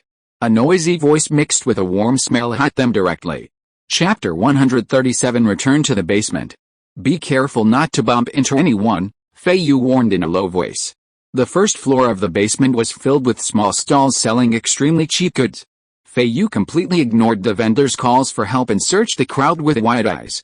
After the two of them walked around for a long time, she saw the elevator and took Shuang Tanan down to the second floor below ground. The stalls selling nutritional supplements and sleeping bags still occupied the space near the elevator. As soon as they walked out of the elevator door, they heard several stall owners shouting at them. "Look, the cheapest goods are here. Buy a sleeping bag and you can get a berth for free. Add 1 star coin and you can get a clothing storage box." It was still the fat lady with full energy. She glanced at Feiyu and Shuang Tanan and continued to shout, "Buy 2 sleeping bags and you can guarantee adjacent berths." Shuang Tanan followed Feiyu silently, frowning as he looked at the crowds of people in front of him. "They are waiting for odd jobs?" Feiyu whispered. She guessed that packing up today had taken her some time. The deeper they went, the thinner the crowd of people were, and in the corners some people were starting to spread out their sleeping bags. "These people are going to sleep here tonight," she explained. "Feiyu, don't leave." Shuang Tanan caught a glimpse of a man stripping off his clothes and pants in the distance, and immediately grabbed Feiyu's wrist and turned in another direction. "Let's go back." Feiyu also saw it, lowered her eyes, and followed Shuang Tanan back without objection. They passed the fat lady's stall again, and the fat lady started to shout again, sleeping bags, and double bunks against the wall. "Hurry up. I'm renting the room upstairs short term, at any time, and it's absolutely quiet." At the nutritional supplement stall next door, a man with his sleeves rolled up to his elbows turned around, holding the nutritional supplements he had just bought. Hearing the voice, he glanced at the fat lady's stall, his eyes lingering on Feiyu's face, then at her hand held by Shuang Tanan, and then back at Shuang Tanan. Feiyu recognized him. He was her colleague. At first, they had only worked the day shift together for a little over half a month. However, she changed to the night shift a few days ago when she went to the reconsideration studio. She saw him again. The man stared at her and Shuang Tanan intently, so she nodded to the man. The man also nodded slightly, his eyes still scanning Shuang Tanan. Shuang Tanan looked at the man, and seeing that Feiyu did not say hello to him, he just held Feiyu's hand and walked forward. The man entered the elevator with them silently. When they reached the basement floor, someone went out, leaving only Feiyu, Shuang Tanan and him. He suddenly said in a muffled voice, "Are you looking for a short-term rental?" Feiyu was stunned, not realizing that this wooden-faced colleague had spoken. "No, we are not looking for short-term rentals," Shuang Tanan answered from the side. The man looked at Shuang Tanan, curled his lips, but didn't seem to be smiling. He just said to Feiyu, "If you need a short-term rental, come to me. I'm picking up my wife from get off work. We don't need short-term rentals, thank you." Shuang Tanan walked towards the man, his meaning very clear, and his tone remained polite. The man was extremely surprised to hear this, and looked at the two of them repeatedly. Feiyu, remembering that he was a colleague after all, was very kind and repeated with Shuang Tanan, "Thank you, we don't need it." The man then spoke again, "Oh, that's right. I meant, I have a place for short-term rental." He stared at Shuang Tanan. "Colleagues can get a discount." Shuang Tanan glanced at Feiyu, unexpectedly, this person was her colleague. He smiled gently across at the other side, "Hello. We don't need it, thank you." Feiyu thought to herself, this colleague is really hard-working, working the night shift and doing other things. It sounds like he's secretly developing a short-term rental business to compete with a sleeping bag stall. She suddenly remembered something, and since they were chatting, she asked casually, Excuse me, have you seen a woman who used to walk around here? Which woman? The male colleague looked at Feiyu.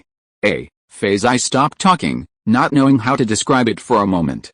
The woman who is not on the right mind. Oh, yes, the one who always seems to be wearing colorful clothes. Feiyu nodded, and asked again, have you seen her recently, or do you know where she lives? No, I haven't seen her for a long time. Why, are you looking for her? The male colleague raised his eyebrows in confusion. No, Feiyu shook her head. The elevator just arrived at the ground exit, and the elevator door opened. She didn't say anything else. Goodbye. Shang Tanan pulled Feiyu out. After they took a few steps, they heard a voice behind them. She has no place to live. They turned back and saw the male colleague shrugged. No one cares about her. After that, the male colleague walked in another direction. Shang Tanan watched the figure turn into a small alley between the buildings. He retracted his gaze and looked at Feiyu, and asked with concern, are you looking for someone? Is there something important to do? It's not important. Feiyu frowned slightly and explained, many people here have a habit when they leave. Some things they are too lazy to pack and take to the next place, so they put them in the basement to deal with and pass on to other people. I just happened to think of a woman I met before. If I see her, I will pass it to her. Anyway, it will be thrown away if it is not used. Shang Tanan thought about the bedsheet that Feiyu had specially rolled up, and then it suddenly became clear. Dusk fell quickly, wrapping the several buildings of the dormitory in gray. The small compartments in those buildings were all blocked by the outer walls, and no light could penetrate. The closed elevator door also locked all the noise from the basement below, and not a single sound came up. Shang Tanan looked back, and the dense crowd in the basement just now seemed like an illusion, full of unreality. He tilted his head to look at Feiyu, seeing her frowning and looking unhappy. After a moment's thought, he said, do you want to look for it again? I'll take you back to the car first. You tell me the general characteristics, and I'll come back later to look for it. Don't go back in, forget it, it just happened to occur to me. Feiyu shook her head, glanced at Shang Tanan's backpack, and said apologetically, is it heavy for you? If so, I'll find a recycling machine in a nearby building and throw it away. Not heavy, very light. Shang Tanan smiled. We'll take it back, and you can sort it out later, he added. Don't leave your things, whether useful or not, in a strange place like this, okay? The two of them boarded the car in the twilight. Shang Tanan handed over a nutritional supplement. Are you hungry? This for dinner, okay? Or, he inquired, a hint of amusement in his eyes, should we find a place to have a good meal to commemorate your first job? No need, just this. Feiyu took it. Thank you. Shang Tanan smiled and took a nutritional supplement himself. How's your first job? Average. Are the people you've met easy to get along with? Average. Feiyu pondered, then added truthfully, average. Shang Tanan smiled. What about that person you just wanted to give the gift to? Are you close to her? Why did your colleague say she's a bit mentally challenged? I don't know if she's got any problems. I don't know her well, but I just think she looks like she might need daily necessities. Feiyu thought for a moment and decided not to tell Shang Tanan about the woman in the flower dress following the old man. Subconsciously, she was certain it wasn't a good thing. How about you? How's life been in Gajia since graduation? Are the people you've met alright? She asked. Since Shang Tanan's return to Maman, beyond the initial polite greetings, the two of them had been busy discussing the matter of the conscription order. It had been the past few days since they'd had time to truly exchange feelings. It's all fine. The working environment over there is very good, even better than the facilities in Ardonglan. I also met some colleagues and had a good relationship with them. However, they left after a short time. Feiyu turned her head and looked at him. You don't have any colleagues with whom you have a close relationship, right? Oh, Shang Tanan was stunned. Relationships with colleagues are all the same, he replied. Feiyu nodded. That's good, it's not complicated. Shang Tanan looked at her and felt that the conversation was interrupted for a moment. He picked up the words he could remember and said, after I send you to the hotel later, I won't go in. I still have to help Grandma Li pack when I go back. You should plan your luggage first. I will come to help you prepare it after I help Grandma Li. No, I don't need you to worry about it, he smiled. By the way, I haven't asked you yet. Do you have any close friends recently? No, Feiyu said bluntly. Thinking about the colleagues she had come into contact with in the past 6 months, she was so upset. I don't know many people I have met recently. Okay. Let's go. Think about it. Is there anything else? Shang Tanan saw Feiyu shaking her head and said gently, then let's go. I won't come back again. He also didn't like the male neighbors in Feiyu's residence, and her male colleague just now. Their meaningful looks and the inexplicable topic of short-term rentals made him feel that this place was very, very inappropriate. The car climbed up and penetrated above the 10th district. The roofs or curtains of those pseudo-natural colors were connected below into deep and light ink color, like a vast and primitive forest. The two looked at the real starry sky spreading above the car, so vast that there was no edge, and the bright and light was everywhere. Chapter 138 Troubles Before the Trip. Feiyu began to prepare for the trip in an orderly manner. The first thing she encountered was a bad thing. The hotel owner asked her to pay for breach of contract. There was indeed this clause in the contract. Ms. Yan, when you said you wanted to sign a 10-year contract, I saw that you were sincere and gave you enough discounts. Now you say you want to leave? Doesn't this make it impossible for me to do business? You have to leave for an urgent matter.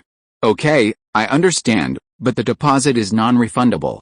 The contract states a 50% deposit. You paid 30% in one lump sum, and the remaining 20% was spread over each month. Now the 20% deposit is not paid in full, and you must pay it in full.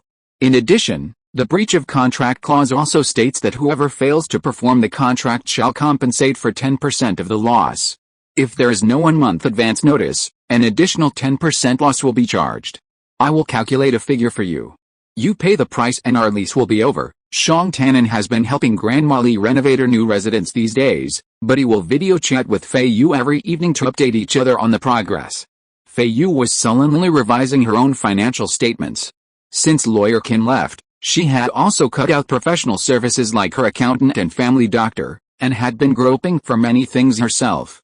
Her simple, homemade account book had only 2 items of income so far: the monthly living allowance from the escrow fund, which looked substantial, but she was determined not to touch it, intending to save it for a rainy day.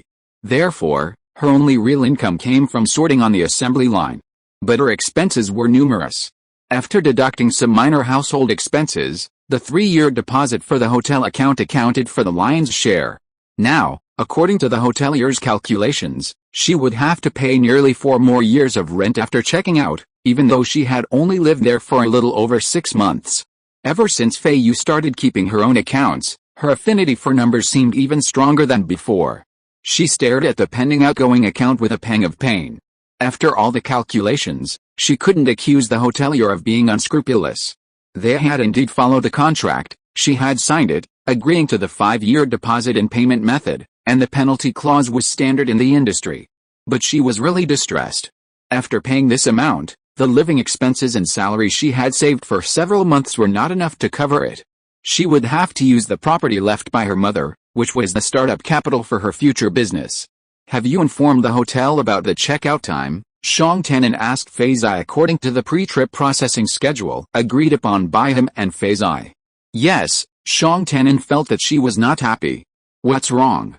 Is there something wrong? He asked the next sentence. You signed a 10-year contract. How much liquidated damages does the hotel want you to pay? More than liquidated damages? Feiyu explained the matter and said with strength, I will pay it tomorrow, and the hotel matter will be arranged. The renovation of the studio has stopped. I have applied for a refund to the studio, but I haven't received a response yet. After listening, Shang Tanan pondered and said, don't rush to pay the hotel money. I will find a channel to confirm the legitimacy of the other party's calculation method. The next day, he came to Quanchang Hotel, met Feiyu, and knocked on the door of the hotel owner's office with her. Hello, sir. I'd like to discuss the lease between my wife and your hotel, he said straight to the point. Feiyu remained silent. My wife has enjoyed her stay at your hotel and the service has been excellent.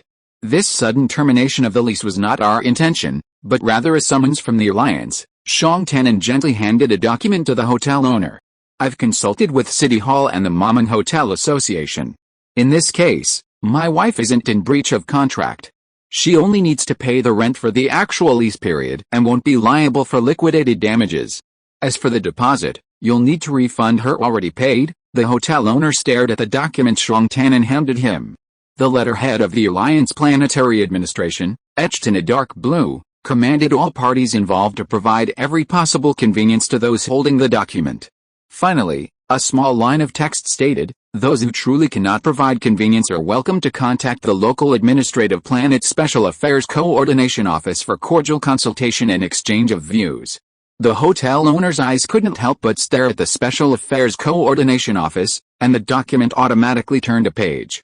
The letterhead of the Special Affairs Coordination Office of the Maming Central Administrative District was bright red, and it gave a concise and clear statement that either Mr. Shuang Tenon and Ms. Yan Fixu's civil obligations and civil liabilities on Maming Star could be immediately and unilaterally terminated without any moral or financial compensation.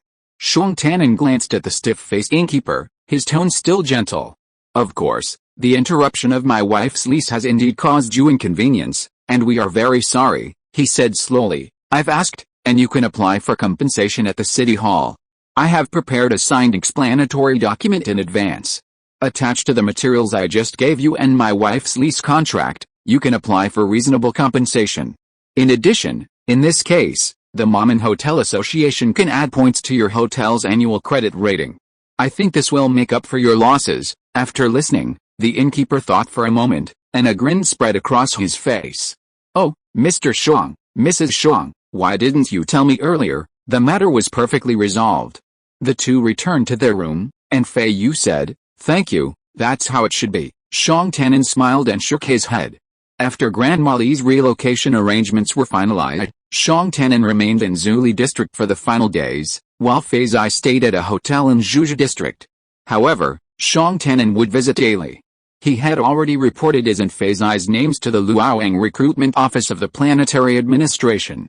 The family member's information matched the system records perfectly, and he received an immediate response from the recruitment office. A joint account was established for the two of them, the initial payment of the family relocation fee was issued, and a list of suggested items for clothing and luggage was provided. The two began packing their belongings, and whenever they found themselves undecided, they would discuss it with each other. That day, Shuang Tenon came over and said to Feiyu, "I need to buy some tools and parts. Can you see if there's anything I need?" Feiyu took one look and immediately understood. "Are you going to Luoyang to assemble the robots? I wonder if there's a shortage of supplies there." "These aren't prohibited. Let's make some provisions. If we don't need them, we can use them as spare parts." Feiyu nodded and began to examine them carefully. Scrolling down item by item, she came across Shuang Tenon's entire list. To her surprise, he actually wanted to buy 4 sleeping bags. The recruitment office's guidance document clearly stated that temporary sleeping bags were allocated and would be issued when needed, so there was no need to prepare more. Shuang Tenon was thinking ahead. He had no idea how he would live after settling down on Luoyang Star, but since he and his wife would inevitably share a room, it was always a good idea to have a few sleeping bags. Feiyu had thought about this big problem a long time ago and made preparations secretly, but she only bought 2. At this moment, she couldn't help but lower her eyes and think that Shuang Tenon was more prepared than her. He probably consciously positioned him as someone who would sleep on the floor for a long time. Should she buy 2 more? After all, the living conditions on Luoyang Star are hard to predict. What if sleeping bags are hard to find there? Her 2 bags won't last more than a year or 2. After they are worn out, she can't let Shuang Tenon sleep on the floor all the time. It's fair to rotate them. After thinking about it for a few times, Feiyu secretly decided to replenish the stock to the same amount as Shuang Tenon. "By the way, when you go back later, take this box with you." She walked to the corner of the room and dragged out a large box. "See if you can find anything useful and pack it up as well." "What is it?" Shuang Tenon walked closer and saw that it was a box of men's clothing. He looked up at Feiyu. "I've been making it for you for more than a year. The clothing factory assured me that the materials used were the best and that men's clothes go out of style slowly. Do you still want it?" Feiyu felt very embarrassed when she said this. Her face became even more serious, not letting a trace of expression show through. Because she thought of her father. Her father was a man of fine clothes and food, and he was very considerate of himself and never wore out-of-season clothes. Feiyu originally thought that all men should be like this, but now it is obvious that she owes something to her father's fake son-in-law. Shuang Tenon glanced at Feiyu and said without saying anything else, "Then I'll take it back." Feiyu immediately breathed a sigh of relief. The box of clothes finally had a place to go. Chapter 139 Returning Home.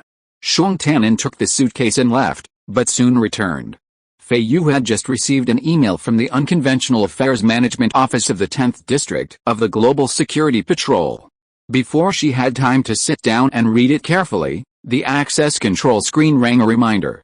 She reopened the door for Shuang Tanan, and saw him standing at the door, seemingly organizing his sentences, and her heart started to rise. Is there anything else? A few days ago, I applied to the Special Affairs Coordination Office, hoping to go back to your house before leaving. They just responded and have contacted the trusteeship agency.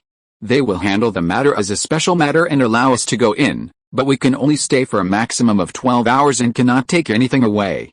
When do you want to go? These 2 days are fine. Feiyu stared at Shuang Tanan, not moving or speaking for a long time. When do you want to go back? Shuang Tanan smiled. I'll arrange a time to take you there. Is it okay now? Feiyu half lowered her eyes. I just have nothing to do right now. Okay, Shuang Tanan agreed immediately. Madam, my wife and I are planning to go to number 2 King Shuli in Hisan district right now. Please make the arrangements. Thank you, he communicated with the trustee agency. Okay, Mr. Shuang, this time you are making an exception to the special care policy and entering the trusteeship property without informing the other relevant rights holders. Therefore, we hope that you will leave the house in its original state after you enter. We will, don't worry. Oh, it's almost 5 p.m., Mr. Shuang. You can't use the kitchen equipment inside, nor can you sleep in the bedroom.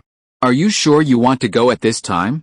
Do you need to change the time? Shuang Tanan glanced sideways at Feiyu. She had been sitting in the car, silent the whole time. Now she simply turned and looked at him, still silent.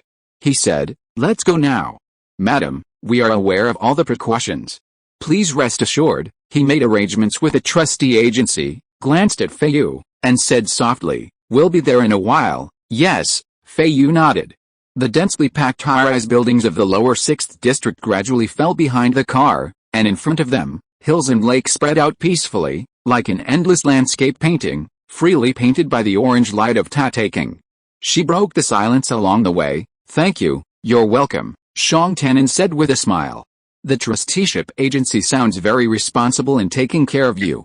You can rest assured after you leave. After a moment, Feiyu, whose expression had been frozen, curled up the corners of her mouth and nodded. Yes, the forest belt marking the Yan family's private SkyTrain gradually became clear, still as colorful as ever.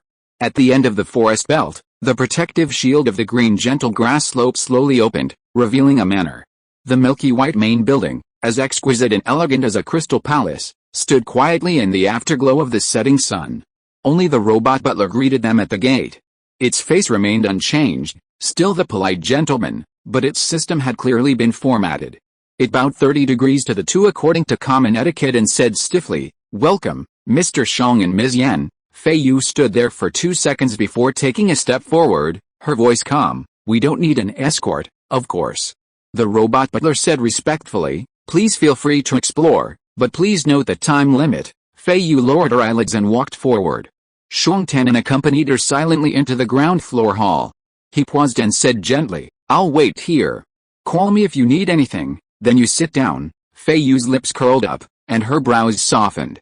She walked slowly up the stairs alone, entering each room, staring silently for a while, then exiting, entering her father's bedroom and standing stunned at the door.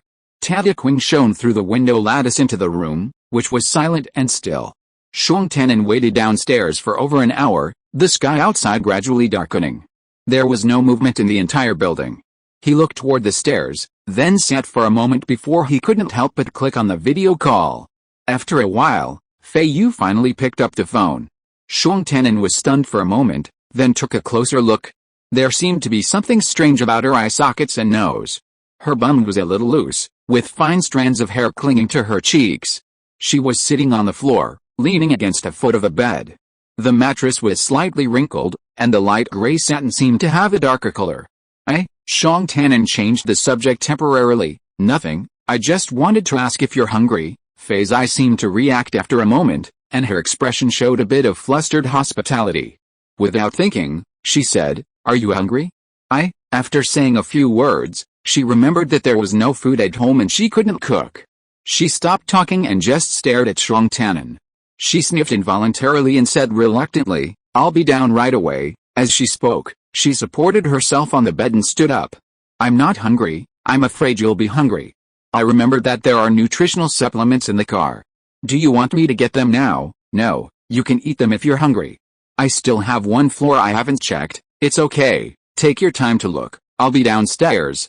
Feiyu saw that the light in her large and deserted living room was a little dim, and Shang Tenon was the only one sitting on the sofa.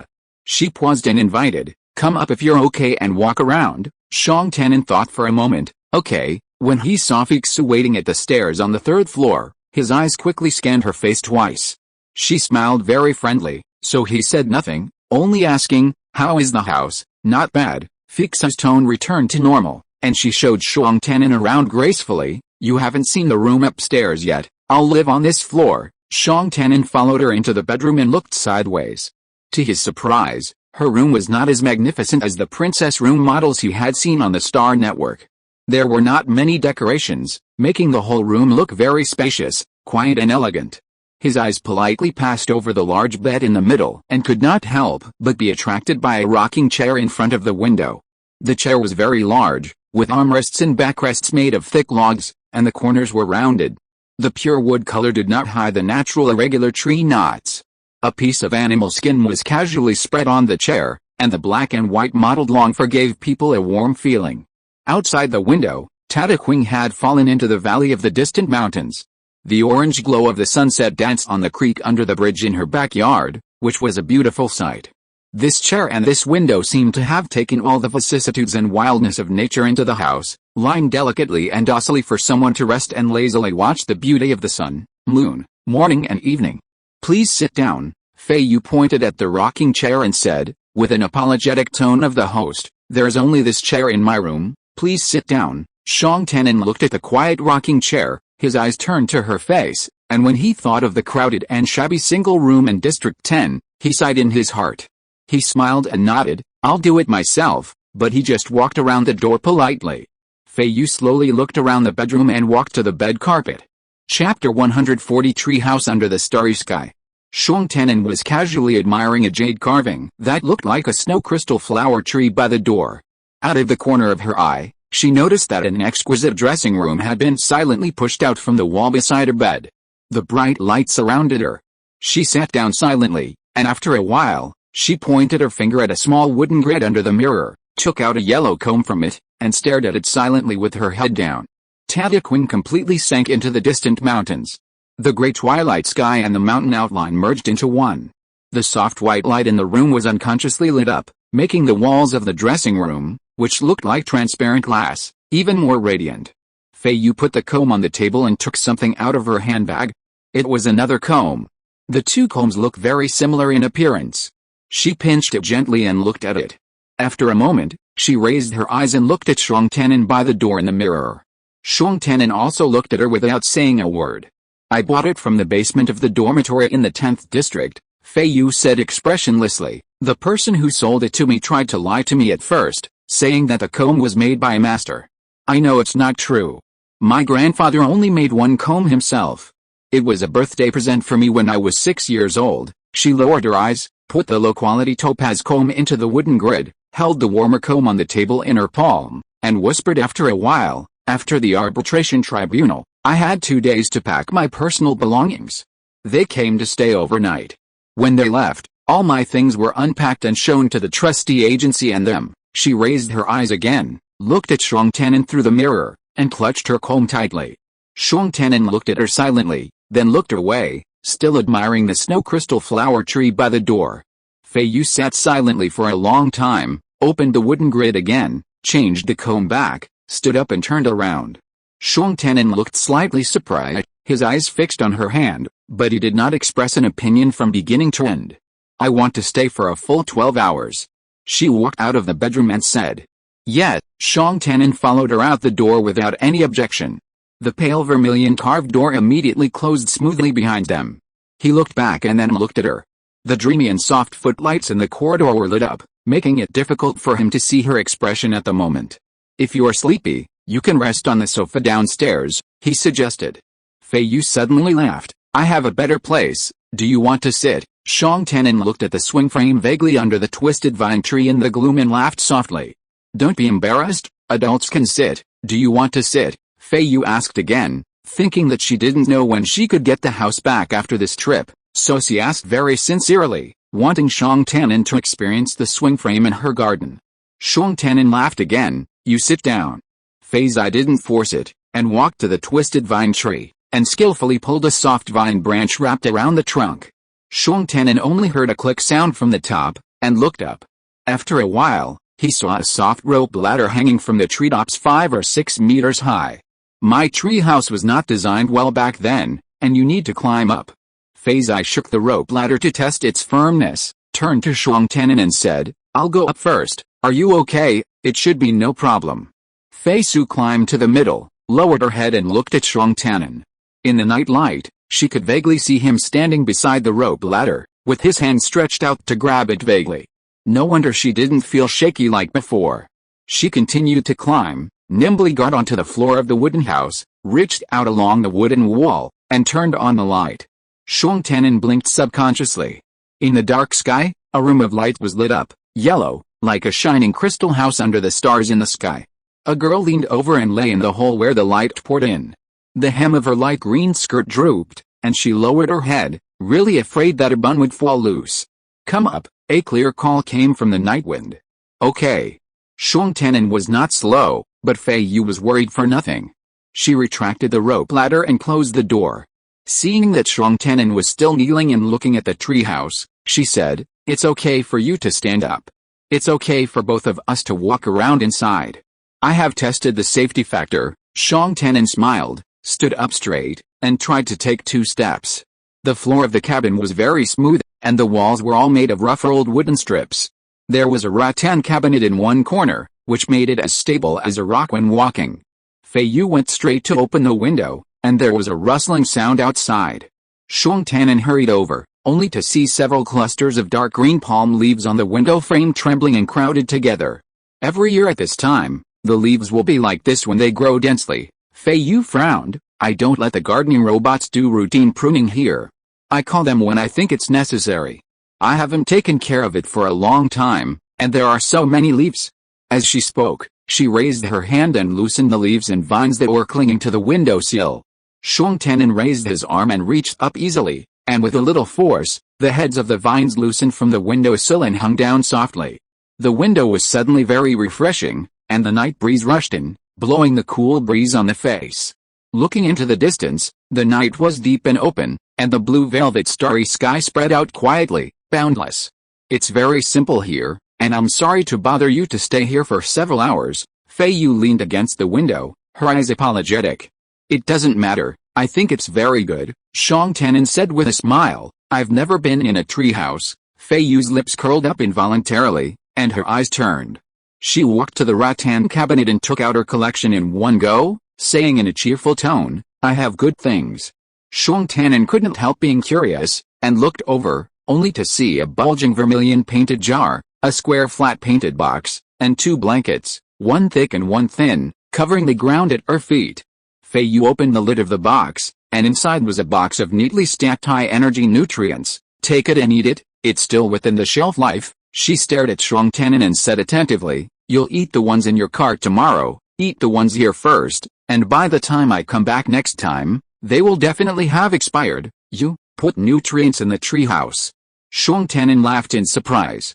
There are other things. Feiyu opened the lid of the jar again, stretched out her hand and took out a palm-sized crystal bottle, and handed it to Xiang Tanin. Drink it. This is the Snow Dragon liquid from Hyperstar. It is said that drinking it will calm the mind and nourish the skin. You drink it. I have more. Feiyu took out another similar crystal bottle from the jar. There was only half a bottle of golden liquid inside. She opened the lid neatly, took a sip first, raised her eyebrows and said, Don't worry, we will keep the bottle after we finish drinking it, so there will be no missing. Xiang Tanin couldn't help laughing, no longer refusing, unscrewed the bottle of Snow Dragon liquid, tilted his head and took a sip. Tastes good, right? I have treasured it for 17 years. The warm liquid slid into Xiang Tanin's throat, and a faint fragrance dissolved in his mouth, as if flowing through the blood to all parts of his body. Xiang Tanin couldn't help but glance down at the crystal bottle, raised his eyes and said with a smile, 17 years? You were still very young then, And you had already thought of putting food in the treehouse. When the treehouse was just built, I put more things in it, Feiyu said disapprovingly. This is what I had left over from my previous engagement party. I heard that it is suitable for all ages, so I brought it up. I have been drinking a little bit over the years, and there is only this last bottle and a half left. Xiong Tanin held the crystal bottle, and suddenly he felt a little strange that he couldn't drink it. Looking at Feiyu's expression opposite him, which was calm and indifferent, as if she was talking about an ordinary dinner, he wanted to choke and laugh more. Your engagement party with Mr. Qi? Feiyu was startled, surprised that Xiong Tanin still remembered her ex-fiancé's surname. Yes, it's the Qi family. Chapter 141 Heavenly Sounds. Xiong Tanin was not comfortable to follow up on the topic of Miss Yan's engagement party with her ex-fiancé. Feiyu had nothing else to treat this rare guest of his, so she asked him earnestly, "Is it delicious?" "It's delicious." Xiong Tanin praised her engagement wine. Under her enthusiastic gaze, he suppressed the smile at the corner of his lips and drank 2 more sips of snow dragon liquid. Feiyu opened the email she had received while drinking with him. After reading it, she looked at Xiong Tanin. "I have something to tell you." "What is it?" Xiong Tanin put down the crystal bottle. "It's nothing serious, and it has nothing to do with our schedule. A few days ago, I reported a missing person, that woman, to the security patrol team of the 10th district." Xiong Tanin looked surprised. "She hasn't appeared in the dormitory of District 10 for a long time. I think it is necessary to ask the security patrol to intervene." The reply email came. They said that the information I provided was too little. Moreover, if it is really as rumored that she is a person with brain problems, they can't be sure whether she can use the common personal communicator, and it will be very difficult to track her. Feiyu pursed her lips. "Anyway, the investigation has come to an end, and this matter is over." Xiong Tanin looked at Feiyu for a long time. "You care about this person? I remember you said you didn't know her very well. No matter how you know her, it's not that you care." Feiyu shook her head. "But I think the management of District 10 is very bad. And she doesn't look like she can cope with that kind of environment. If you have met her, you will think the same as me." She shrugged. "I'm leaving soon, and I asked them to do something before I leave, so I reported the case." Xiong Tanin glanced at her and nodded slightly. "Now we are tied together, so I want to inform you. When I reported the case, I explained my identity as someone who would be summoned by you. I hope to see a reply about the progress of the incident before we leave." Xiong Tanin smiled softly. "It's good that you did your best," he comforted her softly. "Maybe she just moved. After all, she is an adult with intellectual disabilities." Feiyu frowned, knowing that she could not do more for the woman in flowered clothes. "If she moved on her own, that would be the best," she said. "Can I ask you a question?" After a while, Xiong Tanin looked at her with a smile, holding the bottle of snow dragon liquid. Feiyu nodded readily. "Why are you so mean to Fan Chang?" Fan Chang. Feiyu was stunned. After thinking for a while, she remembered that this familiar name belonged to her neighbor in Zisu district when she was studying in Donglan. "Why did you mention him? Is he going to be drafted too?" No. I just mentioned it in passing." Xiong Tanin looked at her. "You're obviously a kind-hearted person." At that time, Fan Cheng admitted his mistake to you and begged you to let him stay in the West District. Everyone else agreed, so why didn't you agree? Feiyu stared at him. "Do I have to agree? Don't be angry, we're just discussing it." Xiong Tanin smiled. "Then he moved into my building, so I probably heard about it. He never brought any experimental animals to the East District again. I think if it were me, I might not have given up on my classmates' feelings and chose to forgive him after hearing his promise. You know, when you get along with people outside, you always try to be good, which is sometimes really helpless." But Feiyu continued to stare at him, her eyes clear. "If you have good intentions, you don't have to let others know. If you don't have any malice, you still have to let people feel it." Xiong Tanin said softly, "There are many different kinds of people out there. What kind of person is Fan Chang?" Feiyu suddenly raised an eyebrow. Xiong Tanin looked at her expression, and after a moment he suddenly smiled and waved his hand. "Fan Cheng is very good. I just mentioned Donglan to you. I took the nutritional supplement, is that okay?" He changed the subject. Feiyu pushed a box of high-energy nutritional supplement on the ground towards him, raised her eyes and said, "Are you also being indifferent to me in this matter, and you want to do better as much as possible, so you are helpless to this point?" Xiong Tanin suddenly didn't know how to answer. The facts prove that your method also has flaws. She smiled slightly. It's too big to get rid of.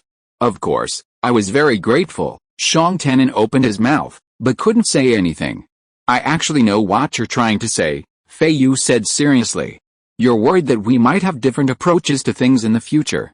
After all, we'll soon be considered a family, and our external attitudes must be consistent. This really needs to be discussed before we leave. Now I know you're more sentimental, while I'm more accustomed to following rules. It's okay.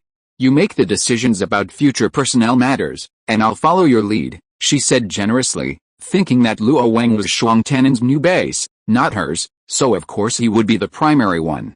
That's not what I meant. Shang Tenin smiled and tried to scratch his head. I could always mean that, Feiyu confessed, nodding at the nutritional supplement and raising the crystal bottle.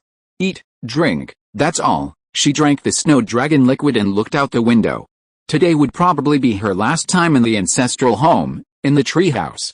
At least for a long time to come, that was acceptable. Don't just drink this. Take some nutritional supplements. Don't starve yourself, Shang Tenin said gently. She nodded and obediently took a bottle. Shang Tenin watched her eat. Do you like the tree house very much? Yes, I like it very much, she couldn't help but recall. My favorite and freshest time was the first month. I loved it so much that I tried every means to move in and live here every day. My grandfather and father wouldn't let me, so I stayed up there the whole day and refused to let the nanny robots come up. Then nanny robots were yelling and making noises below. Shang Tenin looked at Feiyu in disbelief, and he could no longer imagine that she had been naughty when she was young. What happened next? He asked softly. Did you get what you wanted? Later, my father told my grandfather to let her go and leave her alone. Feiyu curled her lips. That day, I tried to shut down the nanny robot's system. In the middle of the night, I snuck out of bed and climbed into the treehouse. But I got scared after being alone for a while, but I didn't want to go back, so I waited until dawn. However, since then, I haven't been afraid to spend the night here. Shang Tenin chuckled softly. Did your father want to scare you? But it didn't work. Yes, Feiyu raised her eyebrows and smiled. A few years later, my father told me that he deliberately let me out that first night, but because it didn't work, my grandfather blamed him for a long time. She lowered her head and didn't speak for a long time. Feiyu suddenly woke up as if from a dream. She casually picked up a thin blanket and put it on her legs. She pushed the thick blanket back to Shang Tenin and apologized again. I'm sorry for today. It's not good for you to rest here with me. Shang Tenin shook his head and said, it's okay. You don't have to be so polite. Put a blanket here first. You can add another one when you are cold. After Feiyu heard this, the childhood memories that lingered in her heart were not so melancholy and nostalgic anymore. Speaking of blankets, do you want to bring anything else when we go to Luoyang? We haven't reached the maximum luggage limit yet. I have almost enough. You can bring some more. Take as much as you want. I will help you pack and send it to the airport in 2 days. Feiyu tilted her head in thought, and sighed. Actually, I don't know what it's like in Luoyang. I can't find much information on the Star Network. Shang Tenin looked at her, and said seriously after a while, it may not be a good idea for you to go to Luoyang with me. You should actually stay here. Doing something or doing nothing is more stable than going to Luoyang. Is it too late to remove my name from the summoned family members now? Shang Tenin paused, shook his head apologetically. Then what else is there to say? Shang Tenin laughed, took a sip of snow dragon liquid, and said slowly, Classmate Yan, I know what you are thinking. You are willing to go because you want to do good for all of us, and it is also, wealth and honor are sweat in danger, and you want to see if Luo Wang has a greater opportunity. He paused. Maybe Luo Wang doesn't have the opportunity you hoped for. If you want to come back at that time, but can't fulfill your wish for the time being, I won't blame you. Feiyu said immediately, it was me who dragged you into this first. I will be reasonable about this. That's not what I meant. Shang Tenin laughed and shook his head.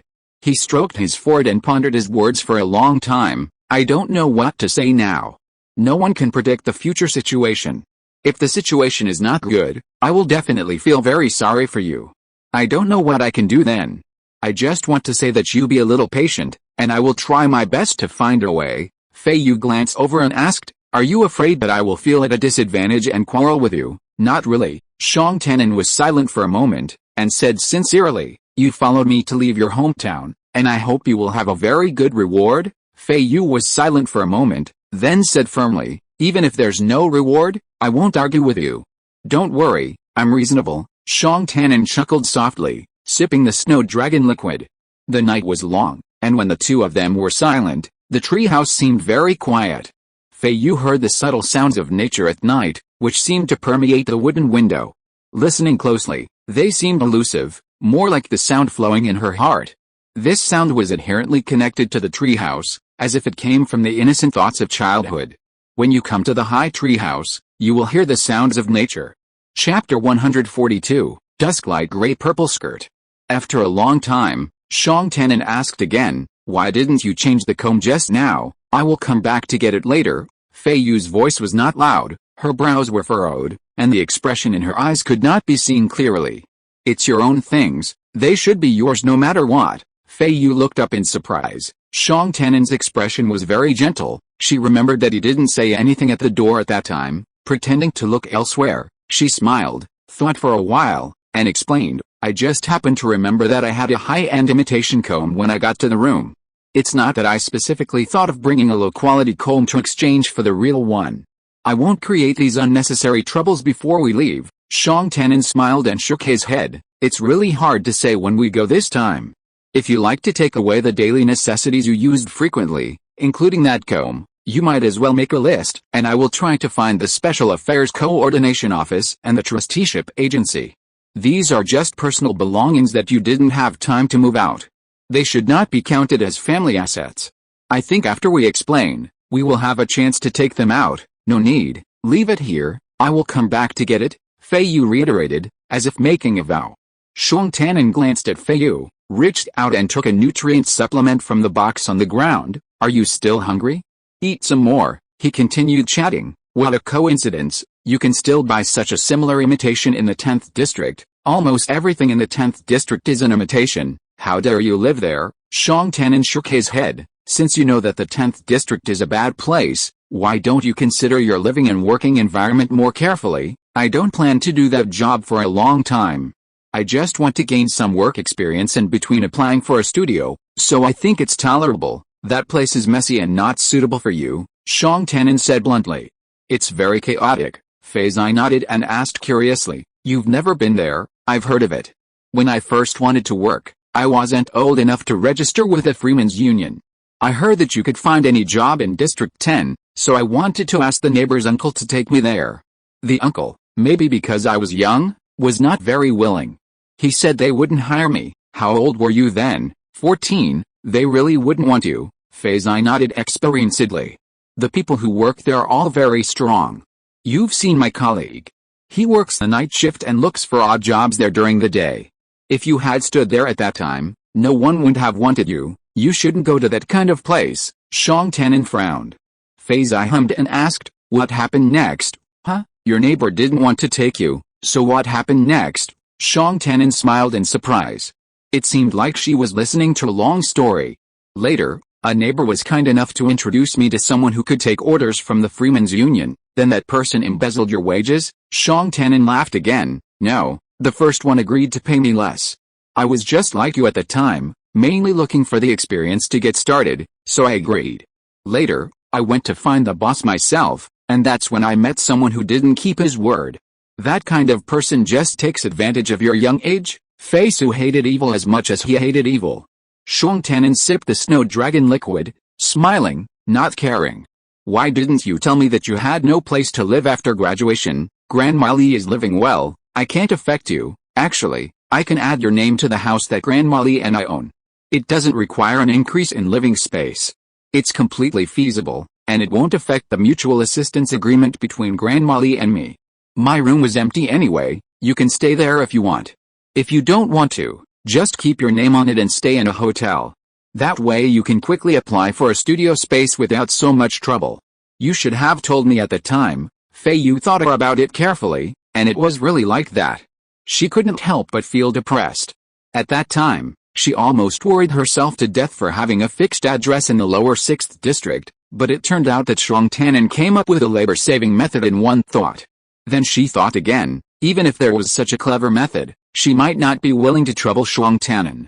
After all, The two of them had already agreed not to interfere with each other's personal circles. She sighed. The essence of the problem was not whether she was willing to find Shuang Tanin to expose her predicament, but that she had never thought that there was such a flexible channel to deal with. You seem to be very good at handling these things, Feiyu praised sincerely, and was also really envious. Director Shuang Tanin seemed to be more capable than her. After he came back, he had taken care of Grandma Li's affairs in a short time. Grandma Li is old. In the past, I was the one who took care of things at home, so I have some experience. Shuang Tanin looked at Feiyu and paused. Thinking of how she had used up all her social contribution points to offset cash, he was a little worried that she would continue to be naive. He couldn't help but remind her, after we arrive in Luoyang, our social contribution points will increase a lot. You don't need to use them normally. Expenses should be paid from our family account first. We can discuss and handle any chores together. I will. Feiyu nodded without hesitation. She and Shuang Tanin would run a family unit together from now on. They had to work together to solve chores in life. With Shuang Tanin as a teammate, experience told her that she didn't have to worry about having stupid teammates. We will meet a lot of people in Luoyang. Shuang Tanin looked up at the starry sky outside the window, pondered and said slowly, Luoyang is a new planet, everything needs to be built. The Alliance recruits from all over, no matter what our original planetary origin, experience, or background. When we go to a new place, we always have to start over. He felt very sorry for Feiyu and reminded her to be mentally prepared. The eldest daughter of the Yan family in Mameng's Hisan district came to Luoyang, and might just be Yan Feiyu in name, no different from others. Unexpectedly, Feiyu nodded solemnly, replying, I already told you to listen to me in interpersonal relationships. I've been rereading the history of Nova development these past 2 days and concluded that the first wave of people to land on Nova construction received the best benefits. Did you know that in our Mameng's first district, 4 families can trace their ancestors back to the first wave of Mameng immigrants? Therefore, the land distribution is a very good idea. As long as Luoyang has sufficient development potential, the initial hard work of building new buildings is justified. Shuang Tanin, holding the crystal bottle, paused for a moment, then couldn't help but smile and asked, besides shopping, how many times have you read the history of Nova development these days? 3 times, Feiyu said honestly. I find new insights every time I read it. Well, that's great, Shuang Tanin said with a smile. They chatted idly throughout the long night. In the early hours of the morning, they both felt a little sleepy and found a corner to rest against the wall. The lights in the tree house burned until the stars gradually faded. Student, it's almost time. Feiyu opened her eyes. Shuang Tanin half bent his knees before her. She glanced at him and nodded after a long pause. 2 blankets covered her, and 2 bottles lay at Shuang Tanin's feet. You want to keep the bottles, right? Shuang Tanin asked. Hearing Feiyu grunt, he placed the bottles in the vermilion-painted jar and closed the lid. Please remember this for me. You have more snow dragon liquid left than I do. Feiyu combed her hair with her fingers, speaking naturally. Next time we go back to Mameng, please continue drinking. Shuang Tanin glanced at her and smiled. Okay. As he drove Feiyu away from the Yan residence, the shadowy estate behind them slowly enveloped itself in the pre-dawn night, blending into the natural landscape of mountains, rivers, and lakes. Feiyu didn't look back, but quietly watched the orange glow of Ta-taking spread across the sky. On the other hand, Shuang Tanin, when crossing the border of Zisan district, turned his head to look at her again. Seeing that her expression was calm and nothing unusual, he said nothing more, but turned to look ahead. His mind slightly changed. This time, she followed him, saying that going to the end of the world was enough. He hoped that everything would be settled smoothly and he would send her back to settle down as soon as possible. Then when they returned to Zisan, she would be the host and he would be the guest, and everything would be happy. 2 days later, Shuang Tanin accompanied Feiyu to inquire about the division period. They were delighted to learn that the city hall allowed the original 3-year division period to be extended. Because of their selfless contribution to the alliance, the number of years was very generous. Feiyu was so angry that she asked for 10 years. Another day, Shuang Tanin sent all the luggage from his home in Zuli district and her hotel in Zhuge district to the airport. At dusk in Zhuge, Feiyu had taken a nutritional supplement and was wearing a light gray dress with purple edges. She waited for Shuang Tanin to pick her up at the door of Quancheng Hotel and followed him. If you're listening to this novel on a channel other than Fanfic World, It means they downloaded and uploaded it without effort. We cordially invite you to visit our channel, Mundo Fanfic Novelis. There you'll find the original version of this story and you can explore many other novels of various genres. We're waiting for you to immerse yourself in a world of incredible novels. Chapter 143 The public called to the Qi camp. The lights were bright in the middle of the night, and the entire Qi airport was as noisy as day. Feiyu was called by Shuang Tanin to get off the ship and step onto the ground. Various footsteps and voices converged in the airport hall, making her temples buzz. Shuang Tanin took good care of her. He slung one of his travel bags over his back and held hers in his hand. Feiyu just walked beside him easily with empty hands. The two of them did not walk fast, and there were people rubbing shoulders everywhere. Feiyu looked around, and saw that the men and women were wearing all kinds of clothes, and they were all young and middle-aged. She turned her head and looked around, but she didn't see anyone old or young. People around her were talking, and she listened carefully. Most of them used the common language of the alliance, and they felt quite cultured. "Are you tired?" The man in front tilted his head and asked the woman next to him.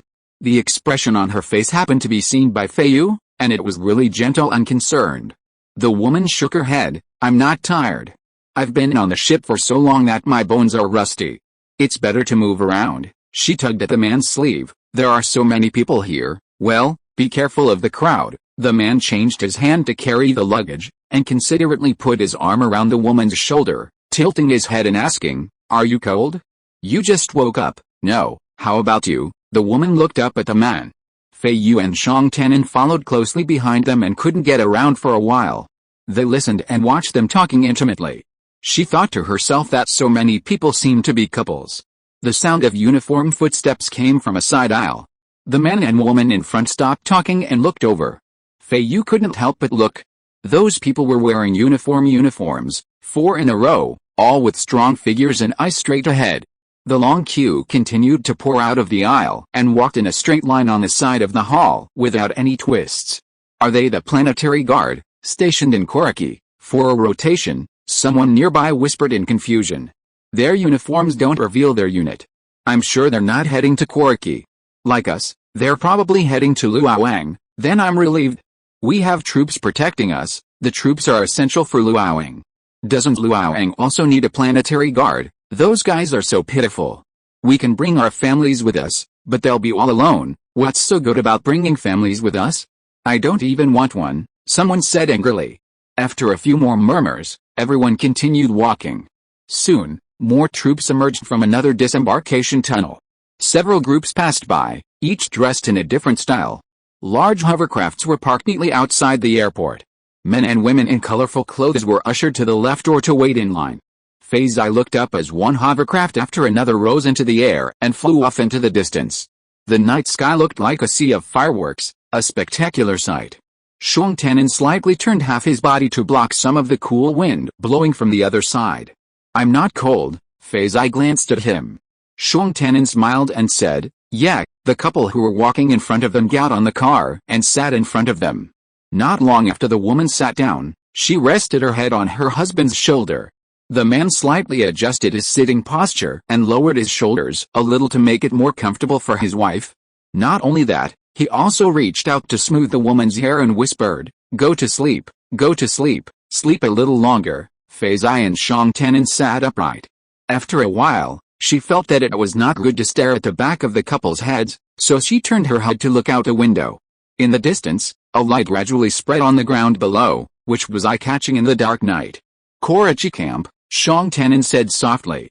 Qi camp, the registration place for conscripts designated by Luoyang's recruiting office of the Planetary Management Department. Robots manned every parking space outside the camp to maintain order. "Everyone, thank you for your hard journey. Gentlemen, please go this way, ladies that way. Please follow the instructions. First, we'll shower and have a physical exam." A small commotion erupted in the crowd. "Have you finished your physical exam? Afterwards, we'll arrange for everyone to rest as soon as possible. Are you staying together as a family?" Of course, many people were reassured and followed the signs. Feiyu was about to head for the women's lane when Shuang Tanin gently tugged on her sleeve. He whispered, "Feiyu, if you can't find accommodations later, let me know via video, okay?" She followed a group. The woman in front of her turned and smiled. Your husband is very thoughtful. Feiyu, lost in thought about the details of her star development history, was stunned by this, then curled her lips slightly and replied politely, yes, 3 women make a big scene, especially since the group was all women. The person behind Feiyu chimed in, I wonder what kind of accommodations will be given. Can it be better than home? I guess at most, a dormitory. That's great. I heard that at the military camp, a whole bunch of people share one. Wow, how can that be? Feiyu kept her mouth shut, listening to the whispers of the people in front and behind her. Soon, they were led into a building and each one was given a set of clothing upon entering. Good evening, ladies. After showering, please change into the uniform and proceed with a physical examination. Starting tomorrow, for the convenience of camp management, everyone must wear the work clothes provided by the recruitment office.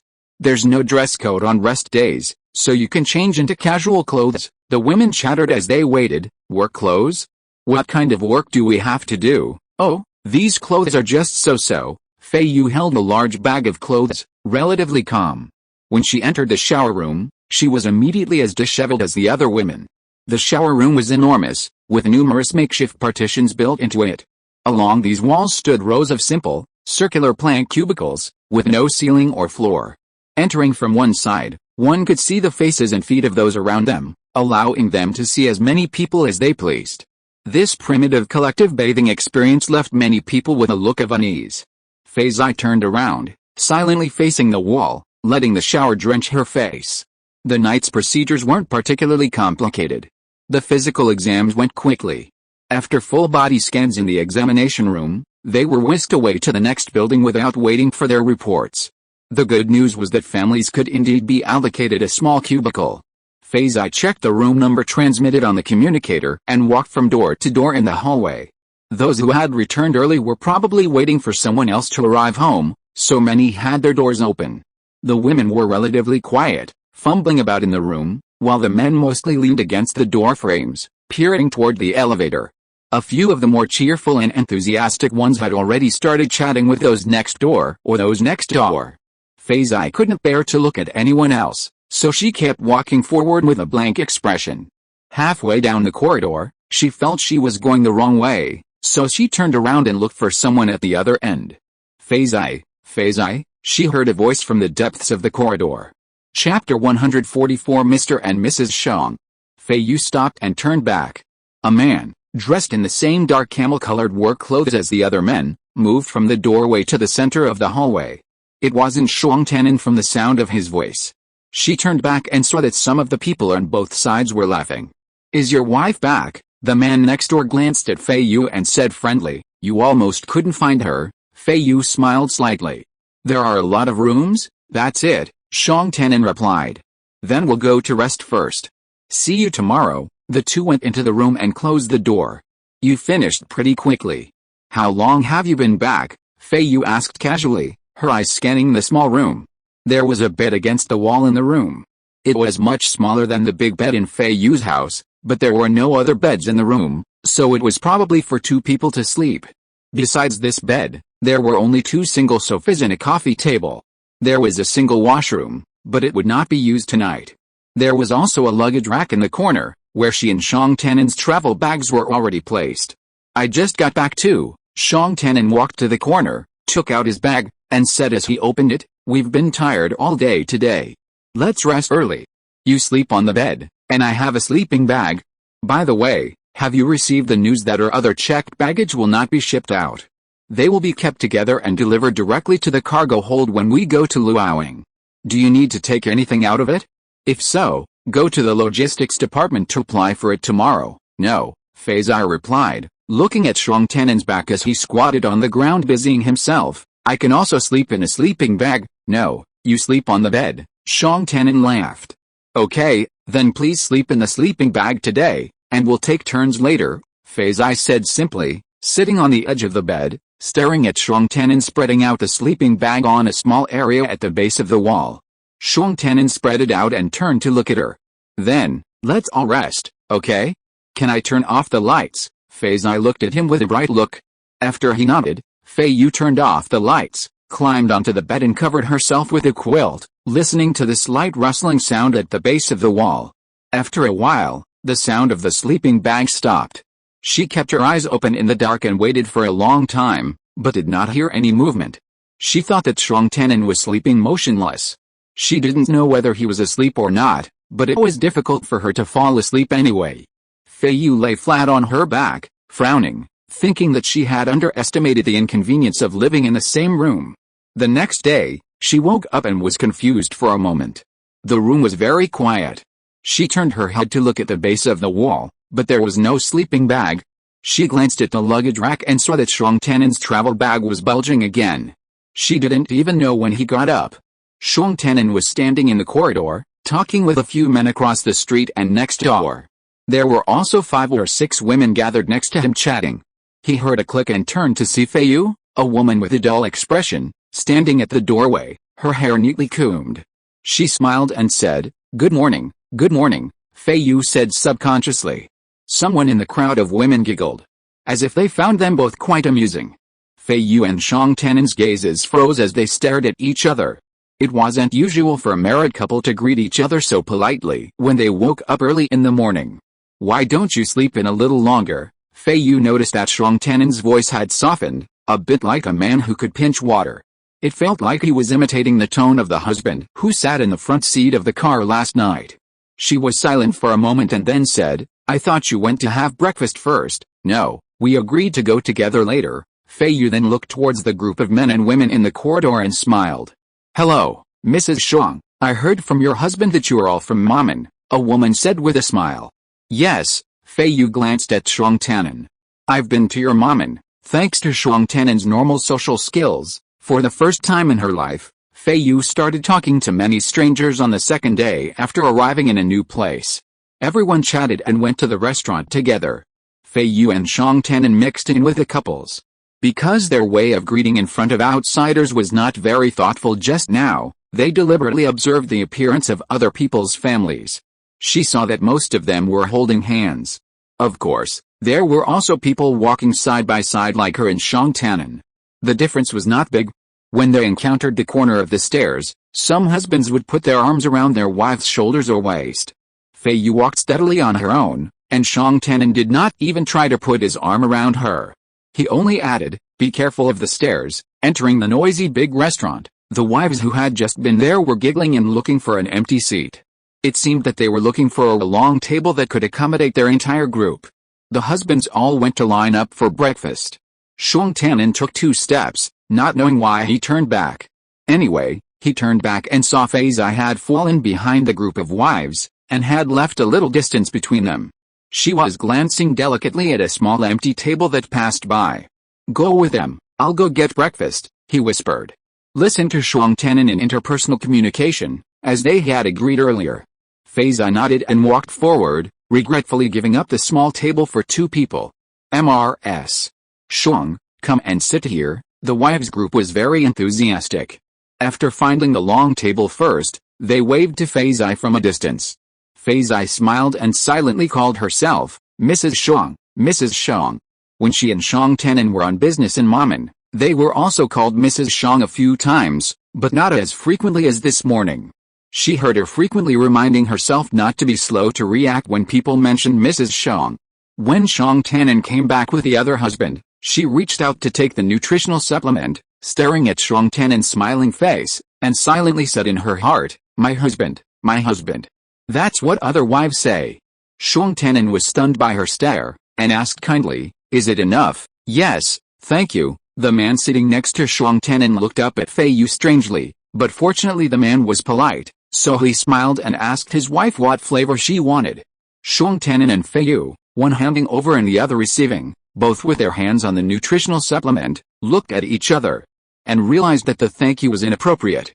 Feiyu frowned and ate the nutritional supplement, secretly remembering another thing: in the future, when accepting things from Shuang Tian'an, it should be taken as a matter of course. No need to thank him. The wife next door just took it from her husband, and no one thanked him so seriously like her.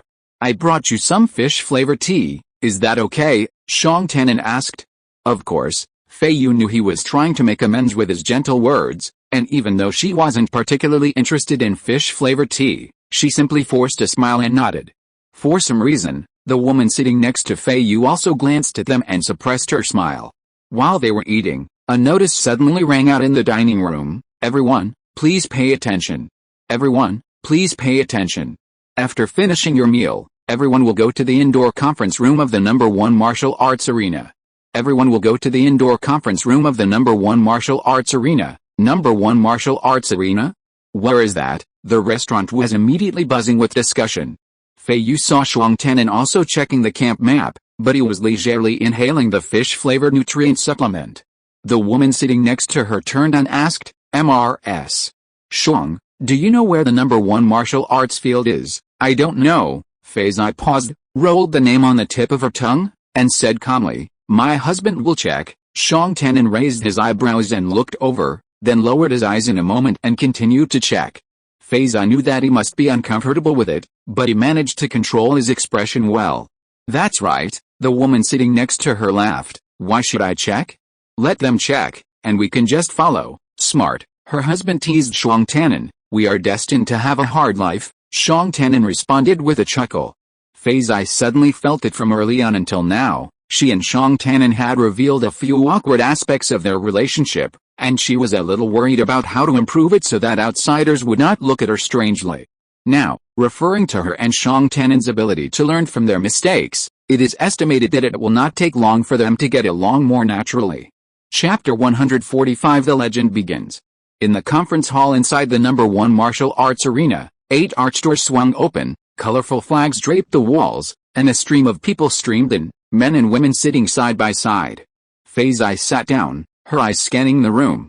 She couldn't quite place the number of people there, but it must have been tens of thousands. The words Luo Wang Recruiting Team Meeting and Mobilization Meeting shone golden above the conference room. On the podium, a row of officials, identified by nameplates as representing various positions from the Alliance Planetary Administration Department to the Luo Wang Recruiting Office, sat amiably. "Ladies and gentlemen, welcome to Qi. We sincerely thank you for selflessly responding to the Alliance's call. Thank you for overcoming all difficulties, giving up your existing careers and achievements, and rushing here without hesitation. Among your outstanding scholars, outstanding engineers, excellent managers, and the most outstanding and affectionate family members. You are all elites in your respective fields and role models for the youth of our human alliance. Now you have come from all directions, all for the same outstanding goal. That goal is Luoyang. In the distant Qiongshu galaxy, there is a star. It is young, beautiful, and rich in resources. It continuously grows and nourishes itself. Now, right now, it generously gives the human alliance and it the opportunity it deserves. In the near future, you, the most talented and beloved chosen by the human alliance, will set foot on this planet, untouched since the dawn of chaos. You will unleash your youth and talents on this emerging land, leading even more people to build Luoyang into another habitable planet for the human alliance. All citizens of the alliance will be grateful for your courage, hard work, and dedication. You are gathered here today, and the legend of Luoyang is about to begin. You are the creators and writers of legends. You are the legends. Are you ready?" On the podium, the leaders stared intently at the venue. Silence fell. Feiyu and Shuang Tianan tilted their heads slightly and glanced at each other. "Are you ready?" "Yes," everyone answered in unison. Feiyu's voice was clear and cold, and she also heard Shuang Tianan's response, his voice solemn and serious, right beside her. Many other voices blended together into a resounding chorus in the auditorium. "Now that we've got our luggage, we must be ready." Feiyu stared at the planet on the screen, twice the size of Mammon, meticulously capturing every detail. It was a three-dimensional image of the planet. After the mist parted, the first thing to reveal was a gray-brown, etched rock layer, as unsightly as the pits on the seed coat of a nut. Beyond that, the planet orbited with nothing else, almost entirely reflecting the faint glow of liquid. Well, if I had to use a metaphor, this planet was like a lonely cup of tea, with a cracked nut shell floating in the center. Feiyu thought to herself that turning such a primitive, barren planet into a habitable one was beyond the ability of just a few of them, not even in a single generation. The historical records of new star development clearly show that without hundreds of years of development, no new star would achieve much. The Alliance recruited young couples to go with them, intending to move people there and produce a second generation to continue the construction. She wouldn't be a part of this saga from start to finish. She wouldn't waste her youth on this strange planet, She would have to return to Mom and to guard her ancestral heritage. The conscription office leader continued, of course, the construction work in Luoyang will be arduous, and everyone must be fully prepared mentally and physically. To improve work efficiency, everyone's daily routines must adhere to semi-militarized management. Starting today, everyone will undergo necessary military training. Within 5 days, we will assign everyone work tasks based on their abilities and skills, and begin corresponding pre-job training. Now, all gentlemen, please stand and immediately exit the venue in an orderly manner, gathering at the entrance. Ladies, remain in your seats and await further instructions. With a clatter, the men all stood. Feiyu couldn't help but look up. I'm going over, you follow the others, Shang Tenon said hurriedly, looking down at her. Half the room remained, all women, their seats empty, and they immediately began glancing at each other. Ladies, you will each receive a to-do list immediately. Please complete it on foot in the order specified. Lunch and dinner can be picked up at a restaurant near the event venue. The order was simple, but the to-do list was long. I'm going to the clothing warehouse to pick up my clothes, Mrs. Shang. What about you, Westgate 3 of Camp Karachi? Huh? What for? Sign in, that's odd. Oops, I'm supposed to go to Westgate 3 too, but it's second to the end on my list. It seems we're on different orders, Mrs. Shang. By then, bye. Feiyu had been mingling with the ladies on her floor since morning and still couldn't tell who was who. Now, watching her enthusiastic neighbors walk away, she breathed a sigh of relief. The noisy crowd soon dispersed, and Feiyu wasn't in a hurry. She found a corner outside the conference room and paused to check the camp map. Today's activity was probably for the families to do some chores and familiarize themselves with the camp. The list was full of things like picking up clothes and tents, and checking in at various locations. But for some reason, the map only had a static image, no recommended routes, no dynamic directions, and everyone was told to walk. Feiyu spotted the general direction of the west gate and started walking. The route she chose was super simple. She walked to the outermost area on the west side of the camp, then followed the perimeter to find gate number 3. The camp was so large it seemed endless, but it seemed very lively, with groups of families always around. They were easy to spot, all wearing the same sign work clothes and black boots, and there was always a warm and cheerful person to greet them. Where are you going? Feiyu was halfway there when she had the good fortune to join another person. The sister-in-law was going to the logistics department and was also heading to the outer areas.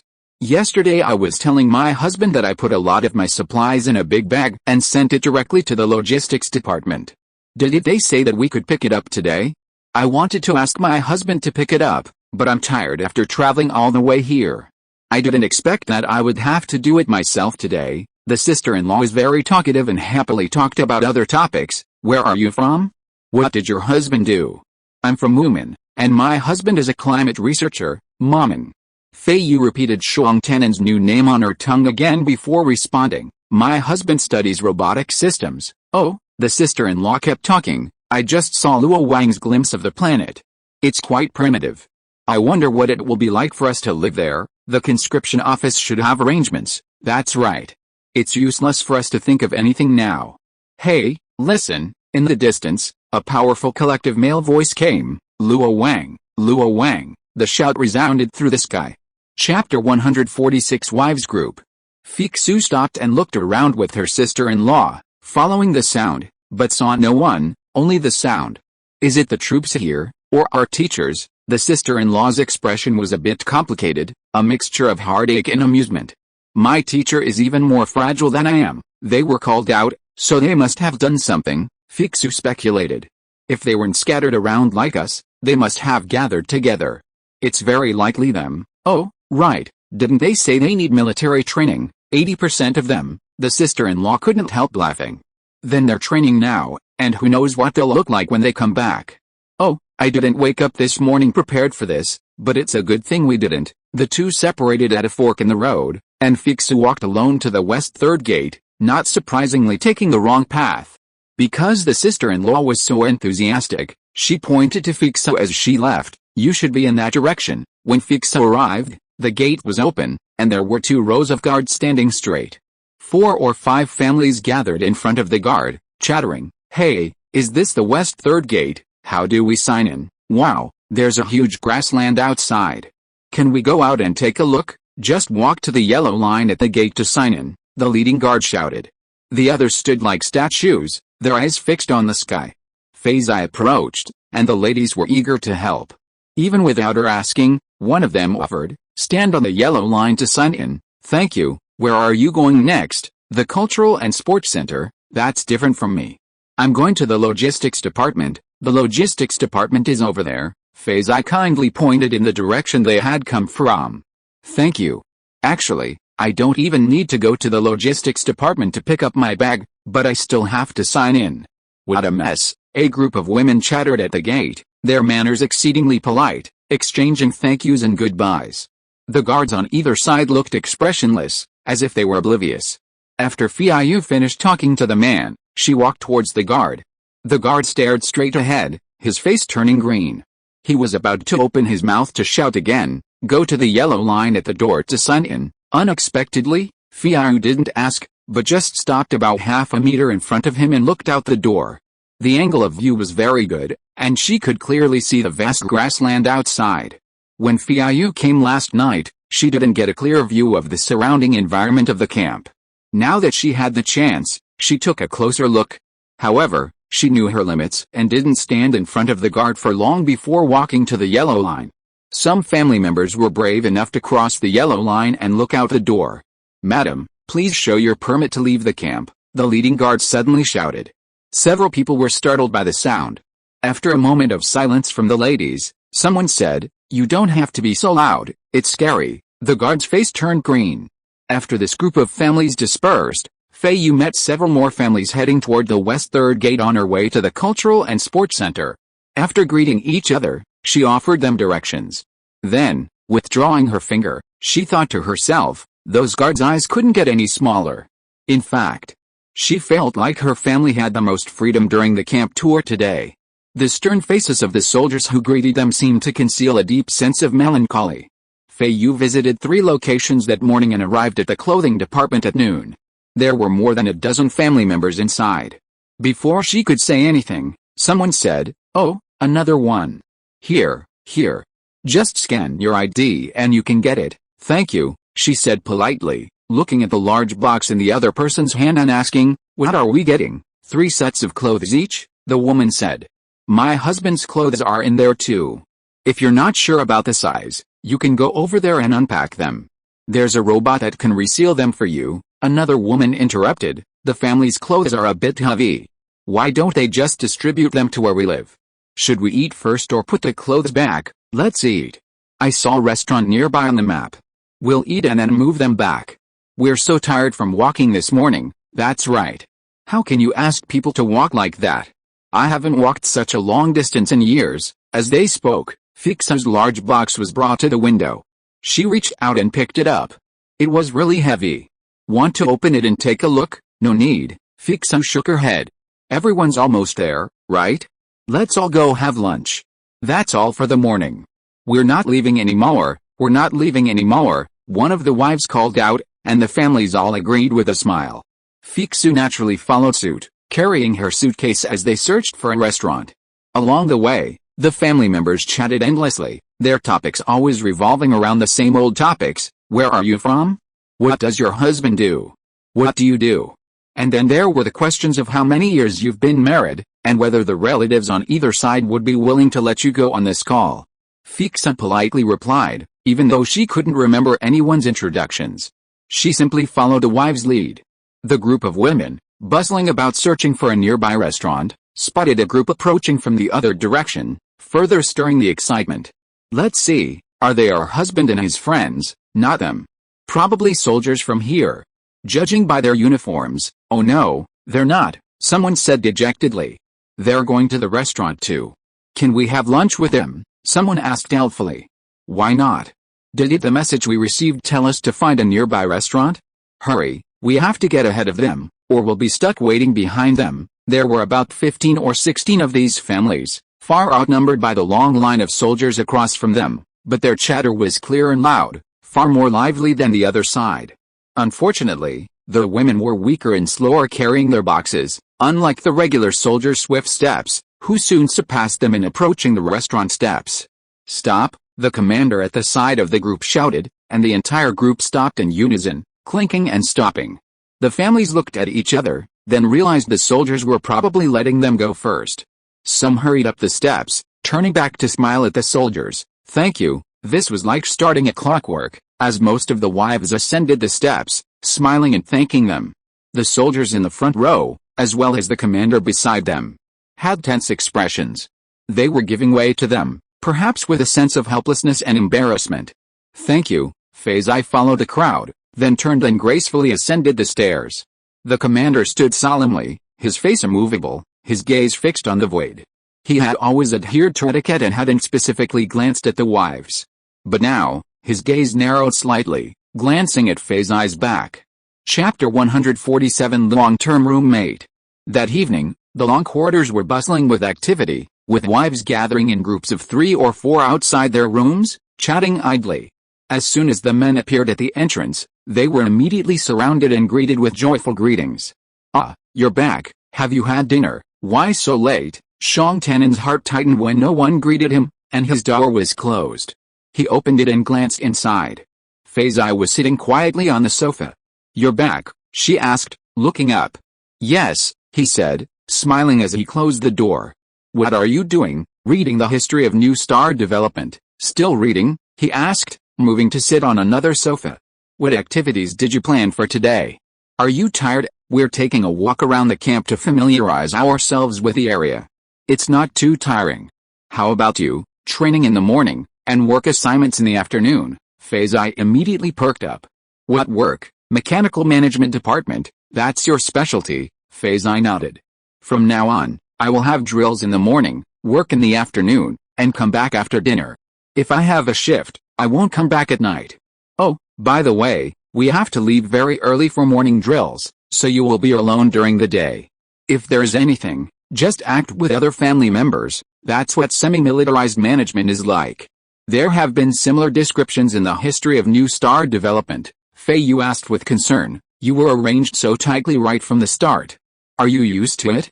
What kind of drills do you do?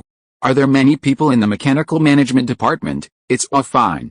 I'm not sure about the details of the work yet. Today, only the people from the recruitment office talk to us. There will be the first work meeting tomorrow, and we will know how many colleagues we will have then.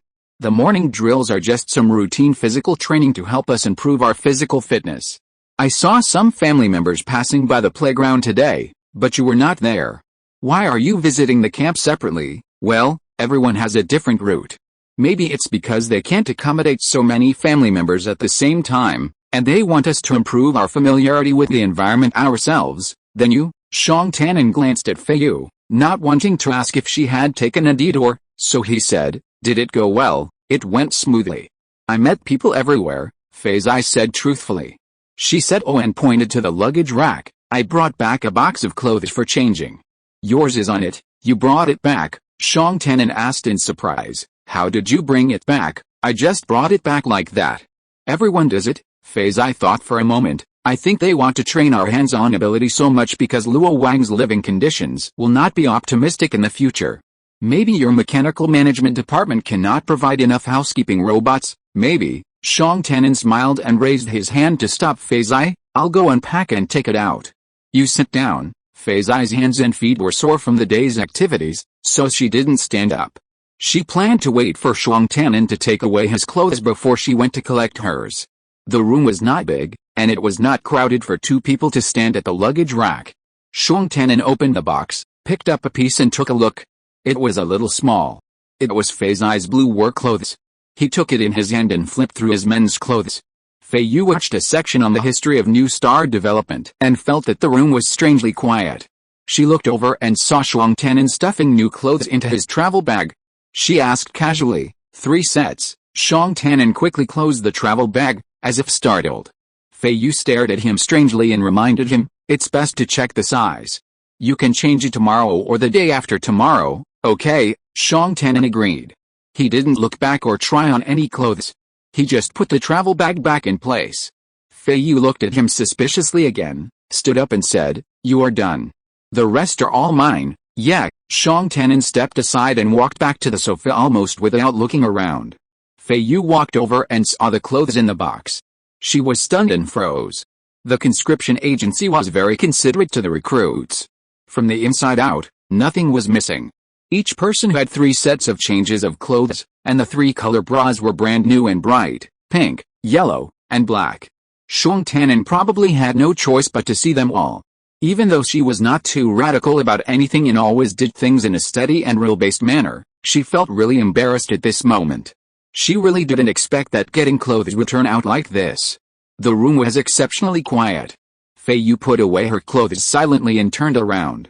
Xiong Tanin was sitting on the sofa, his eyes lowered as if he was reading something. She subconsciously stared at his deep eyelids, and then glanced at his cheeks and ears. Xiong Tanin raised his eyes and stood up, saying in a normal tone, "I'm going to go out for a walk, you wash up." Then he walked to the door. After dark, non-essential activities are prohibited from walking around outside the building. Feiyu stared at him. "I'm in the corridor," Xiong Tanin said hesitantly. "We can't take turns going to the hallway every night when it's time to wash up." Feiyu frowned. "You're tired today, so you wash up first. I'll sit here and read the history of new star development. When it's my turn, you can either go to bed and rest, or sit here and read the history of new star development." Xiong Tanin lowered his head and smiled at Feiyu's words. "Then I'll read the history of new star development. You wash up first." Feiyu went to wash up herself, and after a while, she came out neatly dressed. "You can wash up now." Xiong Tanin raised his eyebrows and nodded. "Then you go to bed." When he came out of the bathroom, the light was still on in the room, but there was no one on the bed. "Why are you sleeping on the floor?" He was startled and looked straight at her in her sleeping bag by the wall. Feiyu opened her eyes and stared at the ceiling, her expression expressionless. "You sleep on the bed today." "I don't need to." "Stop talking. You sleep on the bed." "I'm already asleep." "I don't want to change," Feiyu interrupted, closing her eyes again. "Let's take turns trying it out." Back in Luoyang, there might not even be a bed. Xiong Tanin stared at her, feeling helpless, unable to stare at her all the time. "Feiyu, good night," Feiyu said harshly. After a long pause, Xiong Tanin walked over to the edge of the bed and sat down. He looked at her again, sighed softly, and turned off the lights. "Good night." In the darkness, Feiyu pondered for a moment, deciding to establish some rules and regulations while everything was still going on. From now on, the two of them would just have to follow them efficiently. Otherwise, the awkward daily pushovers wouldn't be a long-term solution. "Have you slept?" she asked. "No." Feiyu's resolve was reinforced. Seeing Xiong Tanin training during the day and falling asleep minutes after getting into bed, he must be worried about their cohabitation. "I'd like to discuss our house rules with you. Is now convenient?" "Okay, first, regarding the bed. I've just been thinking about it. While rotating beds is the fairest, daily rotations require frequent washing of the bedding. So, starting tonight, you'll sleep on the bed, and I'll switch in 2 weeks. Second, we can both wear conservative pajamas in the bedroom. Otherwise, it wouldn't be nice to come home from outside every day covered in sweat and dust, and have the furniture all over. Third, we can share the closet. You have 1 layer, I have 1, and don't look at anything inappropriate. Tomorrow I'll hang my clothes in there, and you should too. Otherwise, your clothes will be wrinkled and impolite if you wear them outside. Fourth, you don't have to go out of your way to accommodate me. Feel free to raise any opinions or ideas. We can all treat each other as long-term, friendly roommates. However, I've never had roommates this close, so please bear with me if I'm not thoughtful enough. I'll consider improving if you point them out." There was silence from the other side of the bed for a moment, and then a voice spoke. "I understand. I agree, but regarding the first rule, let's switch back. It's hard for me to fall asleep when you sleep on the floor, and that has nothing to do with fairness. You've been working and doing more outside today than I have, so your sleep should be better than mine. Maybe I'm talking and it's affecting you. Let's do this tonight. Try it for 1 night. If you really can't sleep well, we can switch back tomorrow, okay?" Xiong Tanin had no choice but to agree. "Oh, I forgot the 5th rule. Every time we move to a new place, we can add to the living rules based on the specific situation. What do you think?" "Okay." Feiyu was satisfied. The communication was very effective. Before closing her eyes to sleep, she asked one last question. "When we get to Luoyang and get over the initial hardship, did they promise to give us a big house?" "Yes," Xiong Tanin said gently. "It's good to have hope." Feiyu said good night. Chapter 148 Division of Work. In the early morning of the next day, Xiang Tanan woke up from the darkness and planned to wash up quietly. Unexpectedly, as soon as he got out of bed, a sharp bell rang. "Gentlemen, please get up immediately. Gentlemen, get up immediately, and gather downstairs in 10 minutes. The room was instantly bright. He looked at where Feiyu was sleeping. She had already opened her eyes. "I didn't call you. You should sleep a little longer," he sighed. Feiyu didn't say a word and closed her eyes again. She was indeed still sleepy. When Xiang Tanan opened the door, she heard the crackling footsteps outside, the hurried good mornings of men, and the farewell voices of several neighbor ladies to their husbands. "Slow down, don't be in a hurry, I'm leaving," Xiang Tanan whispered into the room, and without waiting for Feiyu's response, he closed the door and went out. Feiyu's initial response was a hum, but it drifted lazily back into her nose. Silence returned to the room, and she finally rolled over freely, muttering to herself, "This semi-militarized management is truly terrifying. She must have been the laziest of the family members." By the time she received the notice to gather at the designated restaurant for breakfast in 20 minutes, she'd rolled up her sleeping bag, washed up, and headed out on time. The wives of the various families were already gathered in the corridor, chatting. "Mrs. Xiang, good morning, everyone," Feiyu said with a general smile, still unable to distinguish between the neighbors.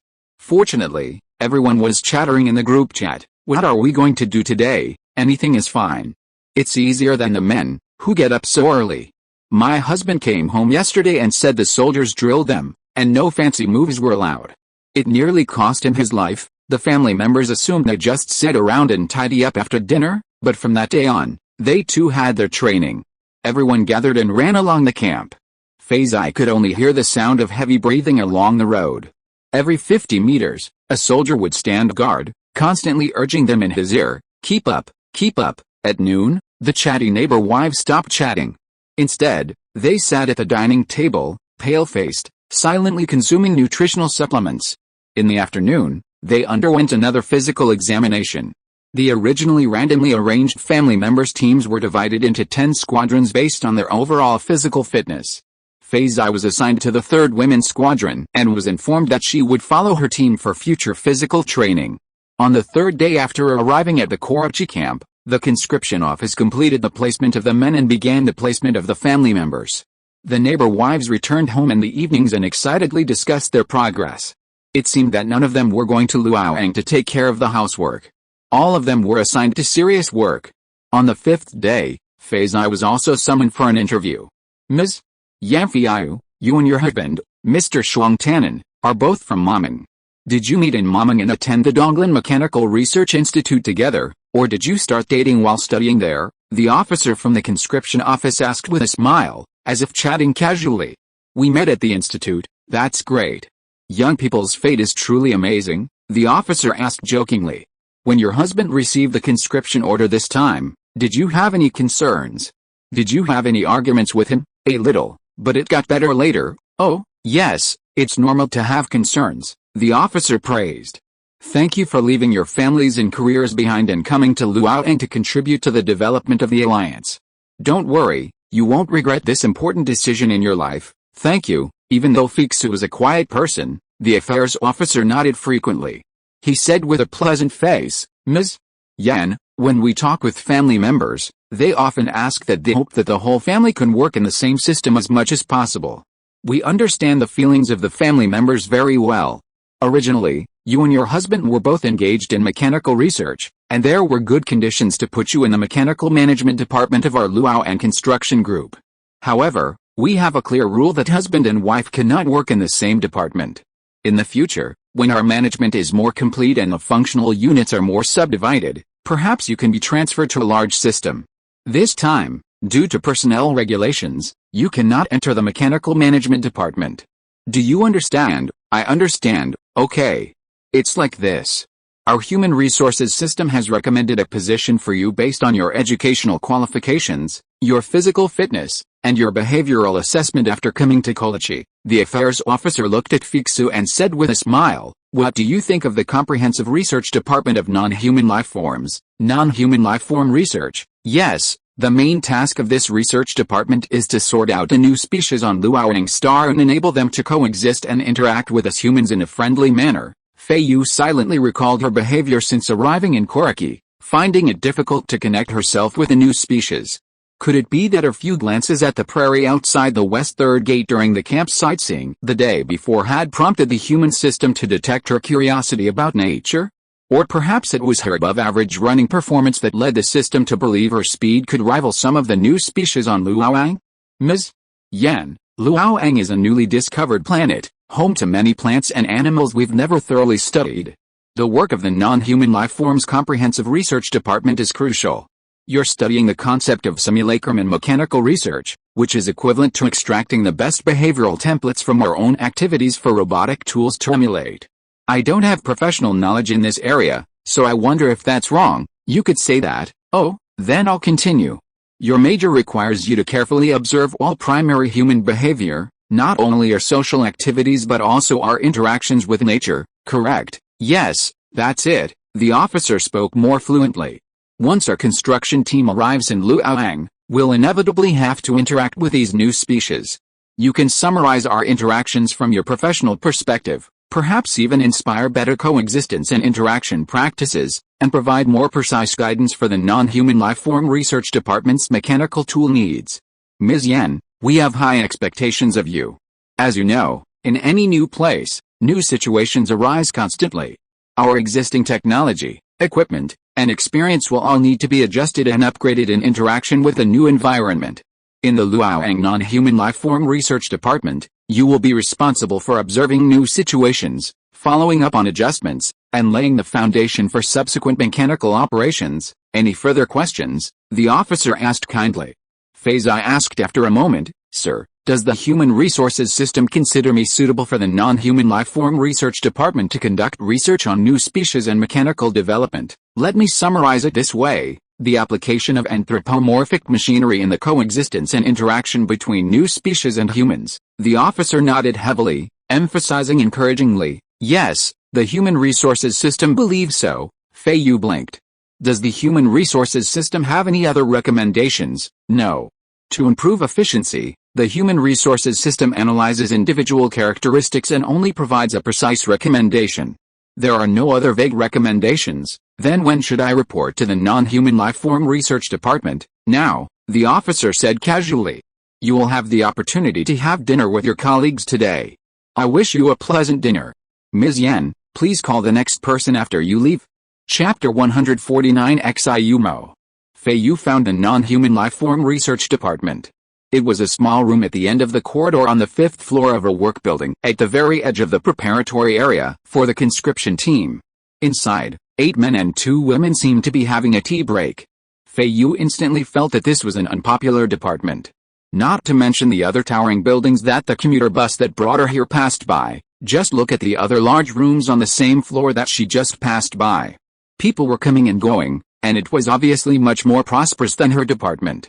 We have a new colleague, the oldest man at the head of a large desk in the middle of the room, who looked to be in his 40s, stood up and said enthusiastically, Welcome, welcome, my last name is Jin, and I'm the temporary director of the Non-Human Lifeform Research Department.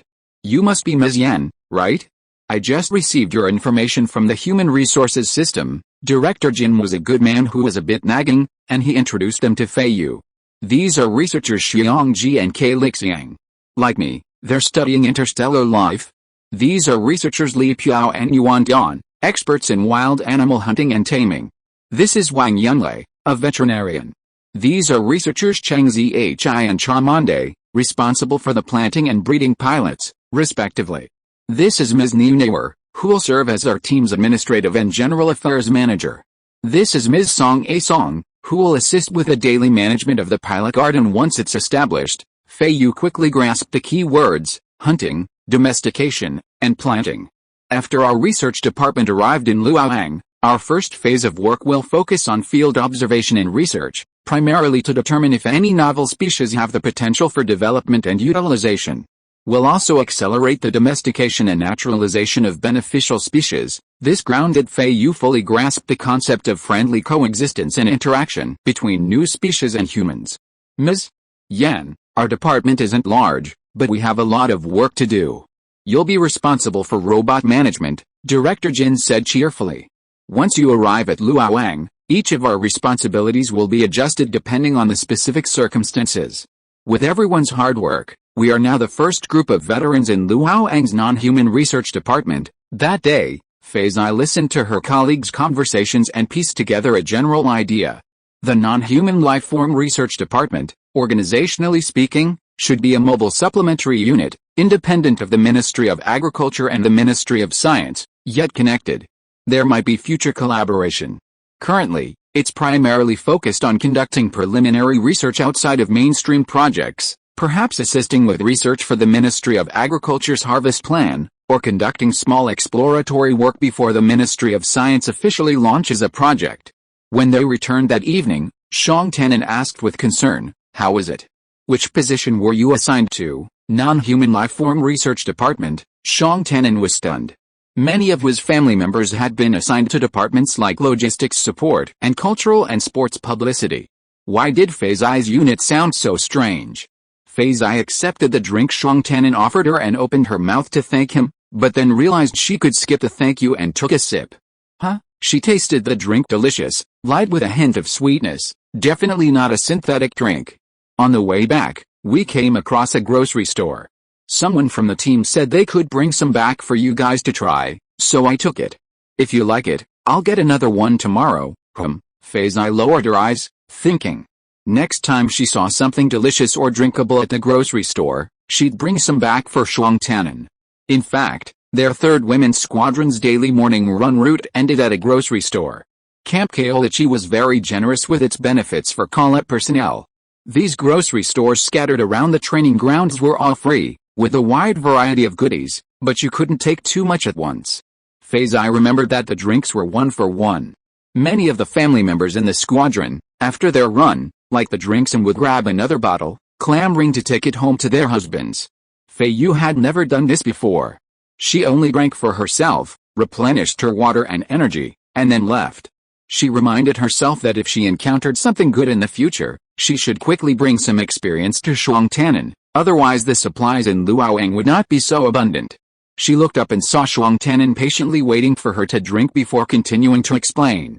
After a pause, he frowned openly. This research department is probably the predecessor of the domestication farm. Domestication farm, with so many people coming to Luoyang to live for a long time, they will eventually need to use local resources to complete the planet's self-sufficiency. Feiyu glanced at Xiang Tianan and summarized it concisely and incisively. Non-human life forms, new species, catching, raising, and eating, that is the research on non-human life forms. Xiang Tianan was amused and was still wondering about Feiyu's unit. Why were you assigned there? I can't figure out why I ended up in this department, Feiyu pondered. Maybe it has something to do with the elective courses I took in Department B when I was in Donglan. I had free time in my first year, so I took the courses of cosmic biology, biological specialties, and the combined application of robots in Department B. Maybe they thought that I had some background knowledge of species, and that I was slightly compatible with the non-human life research department. Did they tell me what specific job they would assign you? Robot management. It's related to your major, so it'll be easy for you, Xiang Tianan said happily for Feiyu. We should come into contact at work someday. Of course, Feiyu's colleagues had already discussed the employment distribution of the spouses in each family. Knowing that Xiang Tianan worked in the mechanical management department, they had already expressed their wish to Feiyu to equip them with as many high-end hunter robots as possible after he arrived at Luoyang. After the positions of all the men and women in the Luoyang recruitment corps were determined, all the soldiers and civilians at Camp Korichi were given a day off. On this day, everyone was free to move around freely. The senior officers' mess in the camp was open to the public, and all recruits could enjoy a good meal there, at their own expense, of course. However, it was also a housekeeping day, and everyone had to tidy up their rooms. Xiang Tianan woke early, stared at the ceiling for a moment, and then closed his eyes again. A moment later, the alarm clock that urged the men to get up and run exercise as a drum did not go off, so he slowly breathed a sigh of relief and closed his eyes in peace. Feiyu opened her eyes. The room was dim and quiet. She remembered that today was a rare day off and that the restaurant's nutritional supplements would be served later, so she remained silent, lying quietly in bed with deep understanding. The other families also woke up later than usual, but half an hour later, doors began to open one after another. Some families, eager to enjoy a full day of leisure, simply took advantage of their early morning showers to clean their rooms, and the hallway gradually became bustling with activity. The women, dressed in colorful clothes, happily wandered through the hallway, borrowing rags from the neighbors or complaining, "Oh my God, how are we supposed to clean this ourselves?" The room was well soundproofed. Feiyu couldn't hear a thing, but she felt the window light up. Shang Tannen, sleeping on the floor, could feel the faint vibrations of so many footsteps in the hallway, but he kept his eyes closed. Feiyu was the first to lose his patience. She wondered, how can Shang Tannen sleep so well, although it is allowed to stay in bed on the day off? This is long enough. She understands it, but she has to get up first, no matter if it disturbs him or not. Feiyu sat up from the bed, and then she thought about it. Could it be that Shang Tannen's training intensity in the past few days was too high, and his body couldn't hold on after relaxing today? She couldn't help but look at the wall. "Good morning." Shang Tannen opened his eyes, stood up neatly, and carried Feiyu on his back and rolled up the sleeping bag. Feiyu heard his voice was clear, and it was definitely not like he had just woken up. She guessed that he probably woke up early, but restrained him and waited for her to get enough sleep. She thought about this annoying misunderstanding, and her eyes kept on his back. Ever since the two of them made a room rule that they could wear conservative pajamas indoors, Shang Tannen took off all his clothes except for a gray pullover short-sleeved shirt issued by the camp when he slept. It was one of the 3 sets of underwear that Feiyu brought back for him, and they wore it in rotation. "You can wear your own clothes today," Feiyu kindly reminded. Life in the camp was suddenly drastically different from the free and easy life of civilians. There were more restrictions and constraints, and the days of drill training made the families feel tired and boring, so they were excited early when the days were a little different. The neighbor's wife next door joined the propaganda department, and she interpreted her future role very comprehensively. Last night, the neighbor's wife kindly informed all the women on the same floor that today was a casual dress day. "Okay," Shang Tannen squatted in the corner, tidying up his sleeping bag. He didn't say much and didn't turn his head to look at her. Feiyu knew that he was abiding by the rule of not looking at what is inappropriate, so she withdrew her gaze, got out of bed, and made her own bed behind his back. The room was small, and the two of them lived in the same room. They tacitly didn't interfere with each other or look at each other, and the small details couldn't be more appropriate. Chapter 150 Daily Life of Couple. Feiyu had a habit of going over the day's activities in her head in the morning, and now she thought of something. "When are we going to clean the room today?" She changed her mind and said generously, "If you have something to do, I can do it alone, and you can do it on the next day off. I don't have anything to do, I'll do it today. You rest first, then let's clean together, and each of us should organize our own things so that others don't mess up, okay?" Usually, Shang Tannen went to exercise early, and the two of them got up one after the other, so they didn't conflict with each other when washing up, but today they bumped into each other. Feiyu asked again, "Who will use the bathroom first, you?" Feiyu was not used to being pushed around, so she simply said, "Okay." She took out clothes from the closet and remembered something. "We won't take nutritional supplements today, I'll treat you to a meal," she said. "We will have fewer meals now, and we may not be able to eat whenever we want after we get to Luoyang." Shang Tannen chuckled, "Okay, then I'll order food now, and I'll treat you." Feiyu suddenly remembered and said, "No, don't we have a family account? No need to treat people back and forth." "Okay, then let's pay from the family account. Is there much balance left?" Feiyu asked casually. "Enough for food, enough, except for the travel expenses. We didn't spend much. Let me take a look." Shang Tannen lowered his head to check the account. "You go and wash, I'll place the order." After both of them finished washing up, they opened the door and went out. As Feiyu stepped into the corridor, she was spotted by the neighbor across the street, Mrs. Shang. Mrs. Shang. Women in the family couldn't help but scrutinize others' clothes, especially since they had been wearing the same old blue work clothes for many days. The neighbor's wife put aside the important thing on her lips and turned her eyes to Feiyu. Seeing that she was wearing a light gray satin dress with golden patterns spreading from the bodice to the waist, she praised Shang Tannen behind Feiyu. "Wow, Mr. Shang, your wife is dressed so beautifully today." Shang Tannen had almost no experience in dealing with this kind of thing. He looked embarrassed, feeling that saying yes or no was not appropriate, and could only smile vaguely for a while. Thank you, Feiyu said generously, following social etiquette. You are dressed very beautifully today too. Yes, I'm tired of wearing work clothes. It's so hard to wear my own clothes. Xiang Tanin stayed with Feiyu, listening to the woman talk about clothes, and kept a patient smile. What was I going to say? The neighbor's wife came back to her senses and inquired, Mr. Xiang, Mrs. Xiang, there are no housekeeping robots today, so we have to clean by ourselves. Mr. Xiang, you work in the mechanical management department, do you have any news? Is it the same when we go to Luoyang, without housekeeping robots? I haven't seen such a rule. Oh, then I'm relieved.